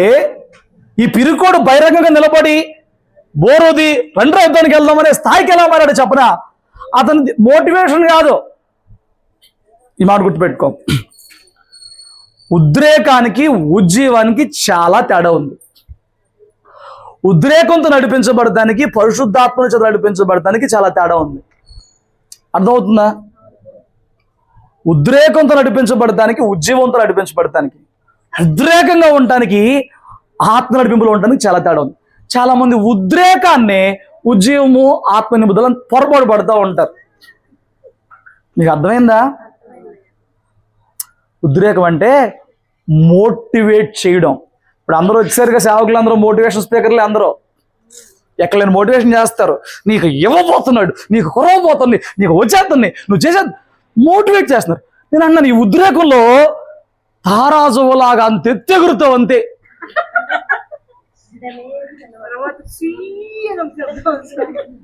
తారాజువు అంత ఎత్తుగా ఎగిరిపోతావు. మోటివేషన్ ఒక్కొక్క మెసేజ్ అంటే ఎక్కడ లేని బూస్ట్ వచ్చింది తెలుసా? మెల్లగా కొంతమందిని చూసినప్పుడు నాకు అనిపించింది, ఏంటి ఇంత ఉద్యోగంగా ఉన్నారు అంటే. నాకు కొత్తలో అప్పట్లో అంటే నాకు ఈ మర్మం తెలియనప్పుడు, అమ్మో ఎంత ఉద్యోగంగా ఉన్నారు, భక్తుల్లో మనల్ని క్రాస్ చేసేస్తున్నారు, మనకన్నా లోతుగా ఉన్నారు, మనకన్నా సమర్పణగా ఉన్నారు, అయ్యబాబే అనిపించేది. నేను అట్లా ఉండేవాడిని, అట్లాగే ఉండేవాడు. 2 నెలలు తిరిగిన తర్వాత సప్పికి అట్లాగే అయిపోయేవాళ్ళు వాళ్ళు. ఇదేంట్రా మొన్న ప్రగల్భాలు పలికారు, అట్లా అన్నారు ఇట్లా అన్నారు అని అంటే ఉద్రేకం. ఉద్రేకపరిచే బోధలు చాలా ఉన్నాయి. ఉద్రేకం వేరు, దేవుని పరిశుద్ధాత్మని ఉద్యమం వేరు. మొన్న ఒక వీడియో చూసా, ఒక మాట చాలా మొన్న వీడియో చూసా. ఆ వీడియోలో ఒక అతను రన్నింగ్ చేస్తున్నాడు. రన్నింగ్ చేసినప్పుడు ఏం చేస్తున్నాడు, ఇక్కడ షార్ట్ ఇక్కడ బన్నీ వేసుకుని ఇంతే స్పీడ్లో పరిగెడుతున్నాడు. నేను పరిగెత్తలేనులే, పరిగెడుతున్నాడు. ఎనమ్మలో బ్యాచ్ ఉన్నారు, వాళ్ళు టపటప్పుడు పరిగెత్తుకుని వెళ్ళిపోయారు. ఒక నిమిషం కాసేపు అయిపోయిన, కొంత దూరం వెళ్ళిపోయిన తర్వాత వాళ్ళు ఒక ప్లేస్లో ఆగి రోపుతున్నారు. మనవాడు అదే స్పీడ్లో వాళ్ళని చూసుకుంటా వెళ్ళిపోతున్నాడు. ఏంటి దానికి దీని తేడా? ఉద్రేకం ఎప్పి మన ముందు తీసుకెళ్ళిద్ది, అయిపోతాయి. దేవుని ఆత్మ క్రమముగా మర్యాదగా ముందుకి నడిపిస్తూనే ఉంటుంది. ఇప్పుడు దేవుని ఆత్మచేత నడిపించబడుతున్న అనుభవంలోకి నువ్వు వస్తున్నావా? ఎంతసేపు ఉద్రేకాలేనా? సప్పికట్లు అయిపోయినప్పుడల్లా ఏమండి కొంతమందికి ఆ బ్రెయిన్లో ఆ నిరుత్సాహం వచ్చినప్పుడు అటు కాఫీయో టీయో డ్రగ్ ఏదో వేయాలన్నమాట. అది ఏస్తే మళ్ళీ బూస్ట్ వచ్చింది. కొంతమందికి ఆ డౌన్ అయిపోయినప్పుడు ఒక మంచి మోటివేషనల్ మెసేజ్ అంటాడు అనమాట. ఆ తాడు కనుక లాగి చిన్నపిల్లల బొమ్మ వదిలితే ఏమైద్ది? అది లాగినంత దూరం వెళ్ళిద్ది. పరిశుద్ధాత్మ దేవుడు నిన్ను క్రమముగా మర్యాదగా ముందుకు నడిపిస్తూనే ఉంటాడు. ఇందులో ఉద్రేకాలు ఏవి కూడా ఉండవు. విషయం ఏంటంటే, నువ్వు ఎంతటి పిరికి వాడిపోయినా, ఎంతటి పిరికి వ్యక్తిపోయినా, నీ సామర్థ్యం ఎలాంటిదైనా, నువ్వు దేవుని ఆత్మ మీద ఆధారపడితే, దేవుని ఆత్మ సహాయం తీసుకోగలిగితే, నీ సామర్థ్యముతో నువ్వు నిలబడలేని ప్రతి చోట కూడా దేవుని ఆత్మ మూలంగా నువ్వు నిలబడగలవు. హల్లెలూయా. నా మాట మీరు చాలా జాగ్రత్త. ఒకరోజు కాసరపల్లి చర్చిలో ఇక్కడ 3 రోజులు ఉపవాసం జరిగింది. ఇక్కడ నైట్కి బల్లా, అక్కడ మార్నింగ్ ప్రేయర్ జరుగుతుంది. ఒక ఫ్యామిలీ వచ్చారు, కొత్తగా వచ్చారు. ఆవిడకి చీకటి ఏదో పట్టినప్పుడు ప్రేయర్ జరుగుతుంది. ఆవిడ వచ్చేసేసి పడిపోయింది రమేలని. దీంట్రా నాకు చాలా డిస్టర్బెన్స్ అనిపించింది. ఏంటి పడిపోయింది ఎట్లాగా అని చెప్పి వాళ్ళ కాళ్ళు వస్తే, అమ్మ ఏమైందమ్మా అని అడిగాను. ఏం చేయమంటావు, బతికెట్టి ఏడిచిందని ఏదో ఆవిడ ఫ్రస్ట్రేషన్ ఆవిడ చెప్పింది. ఇదేంట్రా బాబు కదిపితే ఎట్ట చేస్తుంది అని చెప్పని, ఏంటో చెప్పమ్మా అని అంటే ఏదో పట్టింది అని చెప్పాను. సర్లే వీళ్ళు ప్రార్థన చేద్దాం, ఏం చేద్దాం, ప్రార్థన చేద్దాం అని చెప్పని వెళ్ళా. సరే జున్ను పడుకో సార్ అర్జెంట్గా రండి ప్రార్థన చేద్దాం అన్న. వచ్చారు, మోకాళ్ళు లేసా, ప్రార్థన చేస్తున్నాను. ప్రార్థన చేస్తా ఎందుకో కళ్ళు తెరిశాను. ఇప్పుడు నా చుట్టూ ఉండాలి కదా, ఏం చేశారు అనుకున్నా, గోళ్ళకి వెళ్ళిపోయి ఎటు చూస్తున్నారు. అది పెద్ద శక్తిలేండి. ఫైన్, వాళ్ళకి తెలియదు అసలు అందులో లోపల ఏమన్నా వాళ్ళకి తెలియదు. దాని పవర్ వాళ్ళకి ఏమైందో చెప్పనా, భయం వచ్చేసింది. నాకు దిమ్మ తిరిగిపోయింది. ఏంట్రా అంటే, బుధవారం ప్రార్థనలకు వస్తారు, శనివారం ప్రార్థనలకు వస్తారు, ఫస్ట్ 5 రోజులు వ్రతాలు ప్రార్థనలకు వస్తారు, ఆదివారాలు ప్రార్థనకు వస్తారు, నెల కొట్టాలని చెప్పని ఇదిగో నెలలో 20 రోజులు ప్రార్థనకు వస్తారు. బట్ వాళ్ళ విశ్వాసం ఏమి లేదనంటే, మేం చేయలేమేమో అని దూరంగా వెళ్ళిపోయారు. అక్కడ నేను చేయగలనని చెప్పి నేను వెళ్ళా.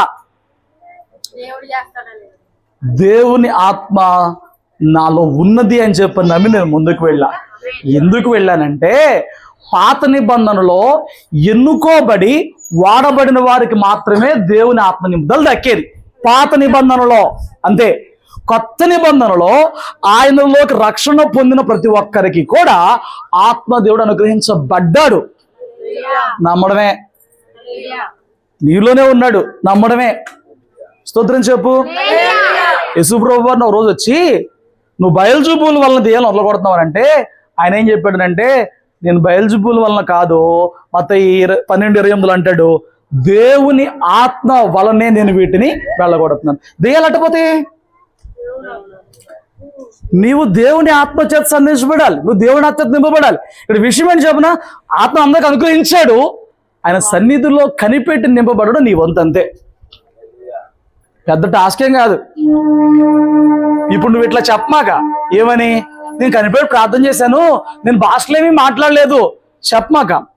భాషలకి ఆత్మ నింపుదలకి చాలా వ్యత్యాసం ఉంది. హల్లెలూయా. అది సెపరేట్ టాపిక్. ఇప్పుడు నేను అంటాను ఆ రోజున అది ఏంటిదంటే ఆ రోజు ఆ మనుషులో ఉన్నది ఏంటిది ఆ రోజు? అది పేరు చెప్పిందిగా, అదేదో పెద్ద శక్తి అంట. ప్రార్థన చేసి నొరగక్కుని కాసేపు వెళ్ళిపోయింది. తర్వాత సంగతి దేవుడు ఎరుగు. తర్వాత స్టోరీ అయిన తర్వాత నేను ప్రార్థన చేసినప్పుడు నొరగక్కనే ఎవరి దగ్గర చూడాల, నొరగలు కక్కేసి బైబిల్లో ఉన్నా మళ్ళీ ఆ మనుషులో చూసా. పెద్ద పర్సనాలిటీ, 18 పుణ్యక్షేత్రాలు ఏముంటాయంట కదా, అన్ని తిరిగి వచ్చేసిందంట.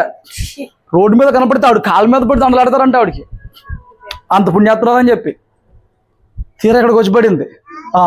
నాకు బాధ ఏంటనంటే కళ్ళు తెరిచి చుట్టూ అందరూ గోళ్ళ కతుక్కున్నారు. నువ్వేం చేస్తా? గోడ కతుక్కుంటావు. ఆ భయమే సాతాను ఆయుధం, ఆ భయమే పిరుగుతాను. స్తోత్రం చెప్పు. నీకు తెలియని విషయం ఏంటంటే దేవుని ఆత్మ నీకు కూడా అనుగ్రహించబడింది. 2 తిమోతి పత్రిక 1:7 వండర్ఫుల్ వర్డ్ ఉంటుంది, చదవండి. దేవుడు మనకి శక్తియు ప్రేమయు ఇంద్రియ నిగ్రహములు గల ఆత్మనే ఇచ్చెను గాని ఏమి ఇవ్వలేదంట. ఇవ్వలేదు. మరి మనం ప్రీతనం ఎందుకుంటాం? దేవుడు మనకేమి ఇచ్చాడు? ఇప్పుడు మనలో శక్తి ఉంటే ఏమవ్వాలి? సాతాను పారిపోవాలి. కొంతమంది ఇటు చెప్తారండి, ఏంటోనండి రాత్రి అంతా నిద్ర పట్టలేదు, మా ఇంట్లోకి ఏదో వచ్చేసి. ఒకళ్ళే ప్రార్థన చేయి, వేస్తున్నావులో బయట పోను. నువ్వు అనవో ఏం చేస్తావు చెప్పనా? పాస్టర్ గారికి చెప్తావు. ఏంటోనండి దేవుని ఆత్మ పాస్టర్లోనే కాదు మనకు అన్నాడు. మనకంటే ఎవరికి? ఎలాంటి ఆత్మ అంటది?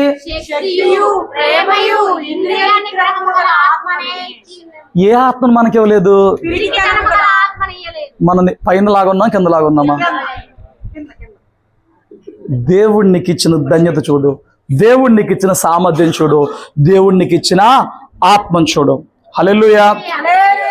ఇదేంటిది? ఏం జరిగింది చెప్పండి, ఏదో ఒకటి స్టోరీ చెప్పండి. అక్కడ ఏం జరిగిందో? ఎక్కడికి వెళ్తున్నాడు?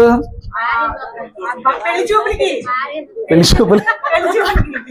ముందే హింట్ వచ్చేసింది పెళ్లి చూపులకి వెళ్తుంటేనే. నీకు అంత యుద్ధమేరా బాబు అని. పట్టించుకున్నాడా? పట్టించుకోలే. నా బలం ఏంటి చూడు అన్నాడు దాన్ని. పాపం అది అంట వచ్చింది. ఇక్కడ ఓటు బాగుంటుంది చూడండి. 14 న్యాయాధిపతులు 14:5-6. అప్పుడు సంసోను తన తల్లిదండ్రులతో కూడా తిన్నాదులకు పోయి తిన్నాదు ద్రాక్ష తోటల వరకు వచ్చినప్పుడు కొదమ సింహం అతని ఎదుటికి గొప్పరించుచూ వచ్చెను. ఎట్లా వచ్చిందంట? ఈ రోజు నీ మీదకి సాతాను ఏదో రీతికి ఎట్లాగ వస్తాడు అని కూర్చో. మనం డైరెక్ట్ రారా, ఇట్రా అని పిలువక. ఎలా వస్తున్నాడంట? నీ మీదకి ఇలా వస్తాడు. స్టిల్ వాడు కామ్గా బొబ్బరించుకుంటూ వస్తాడు. నీ బతుకు అయిపోయింది అన్నట్లుగా వస్తాడు సమస్యలతో. నువ్వేం చేయలేవు అనుకుంటూ వస్తాడు. నీ బతుకు నాశనం ఏదో చెప్పుకుంటూ వస్తాడు బొబ్బరించుకుంటా. ఒక ఓటు చూపిస్తా చూడు. అతన్ని ప్రేరేపింపగా అతని చేతిలో ఏమీ లేకపోయినను ఒకడు మేక పిల్లను చీల్చినట్లు అతడు దానిని చీల్చెను. అతడు తాను చేసినది తన తండ్రితోనైనను తల్లితోనైనను. ఈ బొబ్బరించుకుంటూ వచ్చిన సింహాన్ని దేవుని ఆత్మ ప్రేరేపణ బట్టి జయించిన వాడిగా ఉన్నాడు. ఈరోజు నువ్వు భక్తి చేస్తున్నప్పుడు దేవుని ఆత్మ నడిపింపులో, దేవుని ఆత్మ సహాయంతో లేకపోతే నీ మీదకు వచ్చబడుతున్న అపవాది ఎలా వస్తారంటే, ఇప్పుడు కొత్త నిబంధనలో రెఫరెన్స్ చెప్పండి. 1 పేతురు 10 అన్నాడు కదా, సాతానుడు ఎవరిని మృంగుదునా వస్తున్నాడు, రావట్లేదా? నువ్వు దేవుని ఆత్మ చేత నింపబడితే, దేవుని ఆత్మ నిన్ను ప్రేరేపించినట్లుగా నువ్వు ప్రతి చోట వాడి యొక్క తంత్రాలని జయించగలుగుతావు. ఇందులో పెరుగుతానే అక్కర్లా. ఇందులో ఎందుకంటే నీకు పెరుగుతున్న ఆత్మ దేవుడు ఇవ్వలా. దేవుడిచ్చిందే శక్తి కలిగిన ఆత్మ దేవుడికి ఇచ్చాడు. హల్లెలూయా. గిద్యోను గానుగు చాట ఉండే స్థాయి నుంచి సమాజంలో అందరి ముందు నిలబడి రండ్రో యుద్ధానికి వెళ్దామనే స్థాయికి మారడానికి మోటివేషన్ కాదు ఇది. ఇది మోటివేషన్ కాదు, దేవుని ఆత్మ. అది దేవుని ఆత్మశక్తి నింపుదలలో జరిగిన కార్యం. అది మోటివేషన్తో దేవుని దగ్గర మనం ఏం పొందుకోలేం. బట్ దేవుని ఆత్మ నింపుదల నీకు ఉన్నప్పుడు నీ స్థాయి మారిపోద్ది, నీ సామర్థ్యం మారిపోద్ది. దేవుని కొరకు ఎక్కడైనా సాక్షిగా నిలబడతావు. దేవునికి వ్యతిరేకంగా పనిచేసి ఏ దురాత్మ విషయంలో నువ్వు బెదరవు, అదరవు, భయపడవు. నీకు వచ్చిన శోధనల విషయంలో, నీకు వచ్చిన సమస్య విషయంలో, దీన్ని మింగేద్దామని వచ్చిన సాతాను విషయంలో నువ్వు దేవుని ఆత్మ వల్ల జయించుకుంటూ ముందుకెళ్ళిపోతావు. హల్లెలూయా. బట్ వాళ్ళు పిరికి వాళ్ళలాగా వెనక్కి వచ్చారు. వాగ్దానంలో ఉన్నాయని తెలియక, దేవుడు తోడే ఉన్నాడని తెలియక వాళ్ళు వెనక్కి వచ్చారు. ఈరోజు దేవుడు తోడుగా ఉండటం కాదు, నీలోనే ఉంటానని వాగ్దానం చేశాడు. ఎక్కడ ఉంటానన్నాడు? నీలో, నీతో ఉంటా అన్నాడు. సేవకులతో మాత్రం కాదు, ఆయన నామందు విశ్వాసం ఉంచి ఏమంటే పాప క్షమాపణ నిమిత్తం బాప్తిసం పొందిన ప్రతి వాడికి వరం ఇచ్చాడు. హల్లెలూయా. చూడు, పరిశుద్ధాత్ముడిని ఎందుకు అడగాలంటే ఒక మాట గుర్తుపెట్టుకో. ఎలా ఎందుకు అడగాలంటే, అయ్యా వాళ్ళు భాషలో మాట్లాడుతుంటే నాకు చాలా హ్యాపీగా ఉంది, నేను కూడా మాట్లాడతాను. ఇలాంటి ఆటకి అడగకూడదు. వాళ్ళు టచ్ అనగానే వాళ్ళు పడిపోతున్నారు, నేను కూడా అటు చేస్తాను. ఇవన్నీ ఉద్రేకపరిచేవి. నువ్వు అడగాల్సింది, చెప్పేవే బాప్తిసం పొందుకుంటే నిలవలేనేమో, శ్రమలు వస్తాయేమో అని. ఈ పాయింట్ని ఇక్కడ తెచ్చిపెట్టుకుని, ప్రభువా నేను బలహీనుణ్ణి, భక్తి చేయలేకపోతున్నాను, నీ ఆత్మమూలంగా నాకు బలం అనుగ్రహిస్తే నేను నీ కొరకు లోకంలో జీవిస్తాను. ఇలా అడుగు, దేవుని ఆత్మ నింపుదల ఏంటో చూస్తావు. నువ్వు అడిగే విధానం అంతా వేరే లెవెల్లో ఉంటుందిలే. అందుకే నీకు అర్థం కావట్లేదు దేవుని నడిపింపు. ఏ ఆస్తి అడుగుతున్నావు? నేను కనపరచబడాలి, నేను భాషలో మాట్లాడితే అదిరిపోవాలి, నేను ప్రవచనం చెప్తే అదిరిపోవాలి. ఎవడు అదిరిపోవాలి? ఇంటికా నోరు తెరిస్తే బూతులు, మందిరానికి వచ్చి భాషలో ప్రవచనాలు చెప్తే ఎవడ అదిరిపోవాలి? కొందరు అట్లా ఉంటారు, చూసేవాళ్ళు అదిరిపోవాలి. ఇదేంద్రి ఇదే, ఇంటికాడేమో ఈ పచ్చి భాష మాట్లాడుతుంది, మందిరంలోకి వచ్చి ఈ భాష వాళ్ళు అట్ట అదిరిపోతారు. ఎవరిని అదరడానికి బెదరడానికి కాదు, నిన్ను చూసి సాతాను పారిపోయేలాగా, నీవున్న యుద్ధంలో నీవే గెలిచేలాగా నువ్వు అడగాల్సింది, అయ్యా నేను బలహీనున్ను, నువ్వు వాగ్దానం చేస్తున్న నీ ఆత్మ నా మీదకు పంపించు. ఇలా అడగాలి. అర్థమైందా? అలా అడగాలి. ఎవడు నిజంగా నేను బలహీనుని అడుగుతాడో ఆయన నిజంగా తన బలము చేత వాడిని నింపుతాడు. ఆమేన్. నేను ముగింపుకు వస్తున్నాను. ఒకసారి చూడండి. పిరికితనమును పారదోలే ఆత్మ దేవుని ఆత్మ. ఒకవేళ ఇప్పటివరకు నీలో పిరికితనం ఉందేమో, నేను తీసుకొచ్చిన పాయింట్ ఒకటి, దేవుని ఆత్మ నీలో ఉన్న పిరికితనాన్ని పారదోలుతుంది, తీసేస్తుంది. నీకు విషయం చెప్పనా, నా చిన్నప్పుడు మాది 300 మంది ఉన్న సంఘం. 300 మంది ఉన్న సంఘం మాది. మా ఊర్లో కాటూరులో మా అమ్మ వాళ్ళు ఉన్న సంఘం. 300 మంది చిల్లర ఉంటారు. ప్లేస్ చాలక బయట కూడా బెంచెస్ అవన్నీ వేసుకుని మెట్ల మీద కింద పైన చర్చ్ కూర్చుంటారు అన్నమాట. అంతమందిలో లేచి కానుకేసి వస్తాకే భయం నాకు. కానుకేసి వస్తాక, ఎందుకంటే జెంట్స్ మేము ఇటు ఉండేవాళ్ళం. జెంట్స్ ఒక 30-40 మెంబర్స్ ఉండేవాళ్ళం, మిగతా మొత్తం లేడీస్ ఉండేవాళ్ళు. ఆ కానుకలు పెట్టి లేడీస్కి మధ్యలో అక్కడ కొంచెం అలా ఉండేదన్నమాట. మేము ఇటు నుంచి కొంచెం అటు నడిచి కానుకేసి రావాలి. నా గజ వణుకొచ్చేది. ఏమని తెలుసా, వీళ్ళందరి మధ్యలో కానుకేసి రావాలా, భయం వేశారు. ఒకరోజు కొత్తగా ఎవరికి పెళ్ళి అయింది. పెళ్ళి అయిపోయింది. ఆ వారం మందిరానికి వచ్చారు. పాస్టర్ గారు ఏం చేశారు చెప్పనా, వీళ్ళిద్దరు కుర్చీలు వేయండి అక్కడ అని చెప్పి ఆవిడ కుర్చీలు వేయించాడు. ఎక్కడ కుర్చీలు వేయించాడు? పాస్టర్ ఆ బలిపీఠం పక్కన ప్లేస్ చాలా ఉంటుంది, ఆ ప్లేస్ కొంచెం ముందులా ఆయన కుర్చీలు వేయించి ఇద్దరితో సాక్ష్యం చెప్పించాడు. ఆ సీన్ చూసినాక నేను అనుకున్నాను, పెళ్ళైన తర్వాత మందిరానికి వెళ్ళొద్దు. నిజం నమ్మకపోండి. ఇప్పుడు అంతమందిలో లేచి నీ సాక్ష్యం చెప్పాలా? అంతమందిలో లేచి నీ సాక్ష్యం చెప్పాలా? ఇది అయ్యే పని కాదు. పెళ్ళైన తర్వాత మందిరం మానేద్దాం, కొన్నాళ్ళ తర్వాత పాస్టర్ గారు మర్చిపోయాడు అన్నప్పుడు వెళ్దాం అలా అనుకునే నేను అదే మందులో నిలబడి వాక్యం చెప్పొచ్చాను. నాకే తెలియదు ఎట్లా చెప్పొచ్చాను, నాకే తెలీదు. స్తోత్రం చెప్పు. అది ఎలా జరిగింది? నాకెంత భయం అంటే ఒక కొత్త వాళ్ళతో సహవాసం చేయాలంటే కనీసం 3 నెలలు అబ్జర్వేషన్లో పెడతాను. ఇడు మన మ్యాచ్ అవుతాడా, మన టేస్ట్ అయినా, మన మైండ్ అయినా 3 నెలలు అబ్జర్వేషన్ చేసిన తర్వాత కానీ కొంచెం మాటలో కలుపుతాను. అలాంటిది ఈ రోజున తెలియని వ్యక్తుల మధ్య, తెలియని ప్రాంతంలో, తెలియని ఎండుల్లోకి వెళ్ళి ప్రార్థన చేస్తానికి ఇలా వెళ్ళిపోతున్నానంటే నేర్చుకున్నది కాదు, దేవుని ఆత్మ ఇస్తున్న ప్రోత్సాహం ఇది, ధైర్యం అది. నాలో ఒక పిరికితనం ఉండేది, నాలో దాన్ని దేవుని ఆత్మ పారద్రోలాడు. హల్లెలూయా. నిన్ను ఎన్నుకున్నాడు. నువ్వు అడగాల్సిందిలో ఒకటి, నీ ఆత్మ సహాయం నాకు దయచేయి, అంతే. నీ ప్రార్థన అడగాల్సింది ఒకటి. నేను అన్నాను, మన మైండ్ పూర్తిగా ఈ రాత్రి నువ్వు మార్చబడాలి. దేవుని దగ్గర ఉండే పొందుకుందామనే ఆశ కాదు, దేవుడి కొరకు నిలబడదని ఆశ. ఇది ఒకటి కావాలి. నేను ఆత్మచేత నింపబడితే అందరిలో ప్రత్యేకం అవుతుందని కాదు, దేవుని ఆత్మ వలన నేను భక్తిలో నిలబడతాను, జయిస్తాను. ఈ ఆలోచన మారాలి. ఈ 2 మారితే సెట్ అయిపోతాం. హలో, ఏ 2 మారాలి? అయిపోయిందండి, ఇంకేం లేదు ఇక్కడ. మీరు మ్యాటర్ చెప్పండి. ఏమి ఏ 2 విషయాలు మార్చమని చెప్తున్నారు రాత్రి? ఇప్పుడు చెప్పింది అదే కానీ దేవుని దగ్గర ఉండి ఏం పట్టుకెళ్ళిపోదామని ఆశ కాదు, దేవుని కొరకు నేను నిలబడాలి, మరణం వరకు ఇట్లాగా నేను దేవుని కొరకు నిలబడాలి. ఈ ఆలోచన ఒకటి మారాలి, మిగతా దేవుడు ఇస్తాడు. 2, నేను దేవుని ఆత్మను పొందుకుంటూ నలుగురిలో ప్రత్యేకంగా ఉంటావు. ఎందుకు? ఆ ప్రత్యేకతల కోసం అడగమాక. దేవుడిని ఏమడగాలంటే, భక్తి చేయలేకపోతున్నానయ్యా, బలహీనుడిని అయిపోయాను, నువ్వు నాకు బలం ఇస్తామన్నావు, నీ ఆత్మ నువ్వు, నేను బలంగా మారుతాను, అంతే. అంతే నువ్వు అడగాల్సి. నాలో ఆత్మను చూసుకోండి, చూపించడానికి, ప్రదర్శన చేస్తానికి, ఎగ్జిబిషన్ పెడతా కాదు దేవుని ఆత్మని కావాల్సింది. నీ ఉన్న యుద్ధంలో గెలవడానికి. దేవుడిని ఎలా చూసాడు చెప్పనా? పరాక్రమ కలిగిన బలాఢ్యుడా. ఆ బలం నీలో ఉందని కాదు, నీకు ఇస్తానని చెప్పి. ఆయన నిన్ను ఎందుకు చూశాడు పరాక్రమ కలిగిన బలాఢ్యుడుగా? నీలో బలం ఉందని కాదు, నిన్ను ఆయన అంత బలాఢ్యుడిగా చేయగలడు కాబట్టి, నింపగలడు కాబట్టి గిద్యోన్ని అట్లాగా మార్చాడు, పేతురుని కూడా అట్లాగే మార్చాడు. నేను ప్రభుతో కూడా ఉండమని చెప్పలేకపోయాను. పేతురు చెప్పగలిగాడా? నేను ప్రభుతో పాటు ఉన్నాను. నోటీస్ మాట చెప్పలేకపోయాడు. ఈ మనుషులు పడుతున్న సేవన అవ్వాలి కాదు, చేపలు పట్టుకుంటాకి వెళ్ళిపోతా అని పిలుపుని వదిలేశాడు. అవునా కదా? పిలిచింది ఏమని? చేపలొద్దు మనుషులు పట్టమని. బట్ వెళ్ళి చేసింది ఏంటి? మనుషులొద్దు చేపలే కాదు. వెళ్ళిపోయిన పేతురు యేసుక్రీస్తు అందరికీ ప్రభు అని చెప్పగలడానికి కారణం ఏంటో తెలుసా?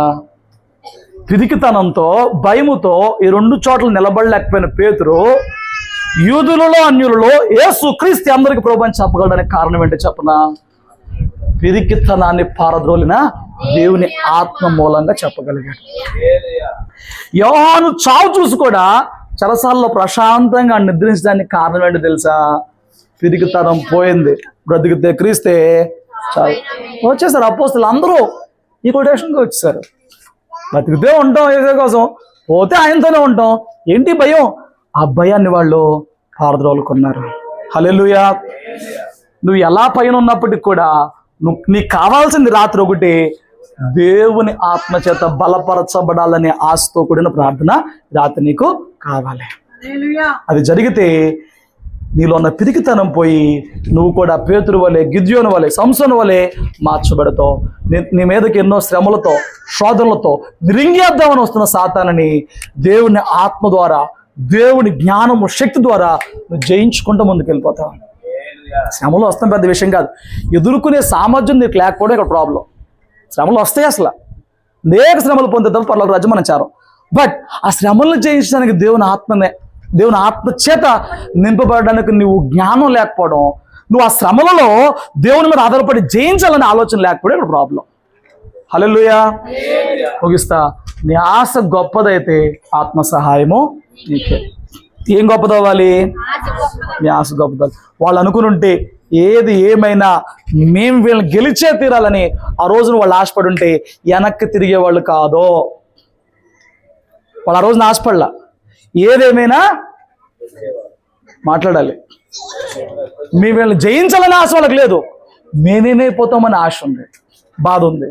రోజు నువ్వు ఏ ఆశతో వచ్చావో, ఏ ఆలోచనతో ఉన్నావో, ఏం మార్చుకోవాలో ప్రభుని స్పష్టంగా మాట్లాడుతున్నప్పుడు దేవుని ఆత్మ సహాయం కోరి నీలో ఉన్న పిరికితనమును పారదోలుకుని గిద్యోను వలె ఒక పరాక్రమ కలిగిన బలాఢ్యుడుగా బలాఢ్యురాలుగా మార్చబడదుగాక. ప్రార్థన చేసుకుందాం తల్లి.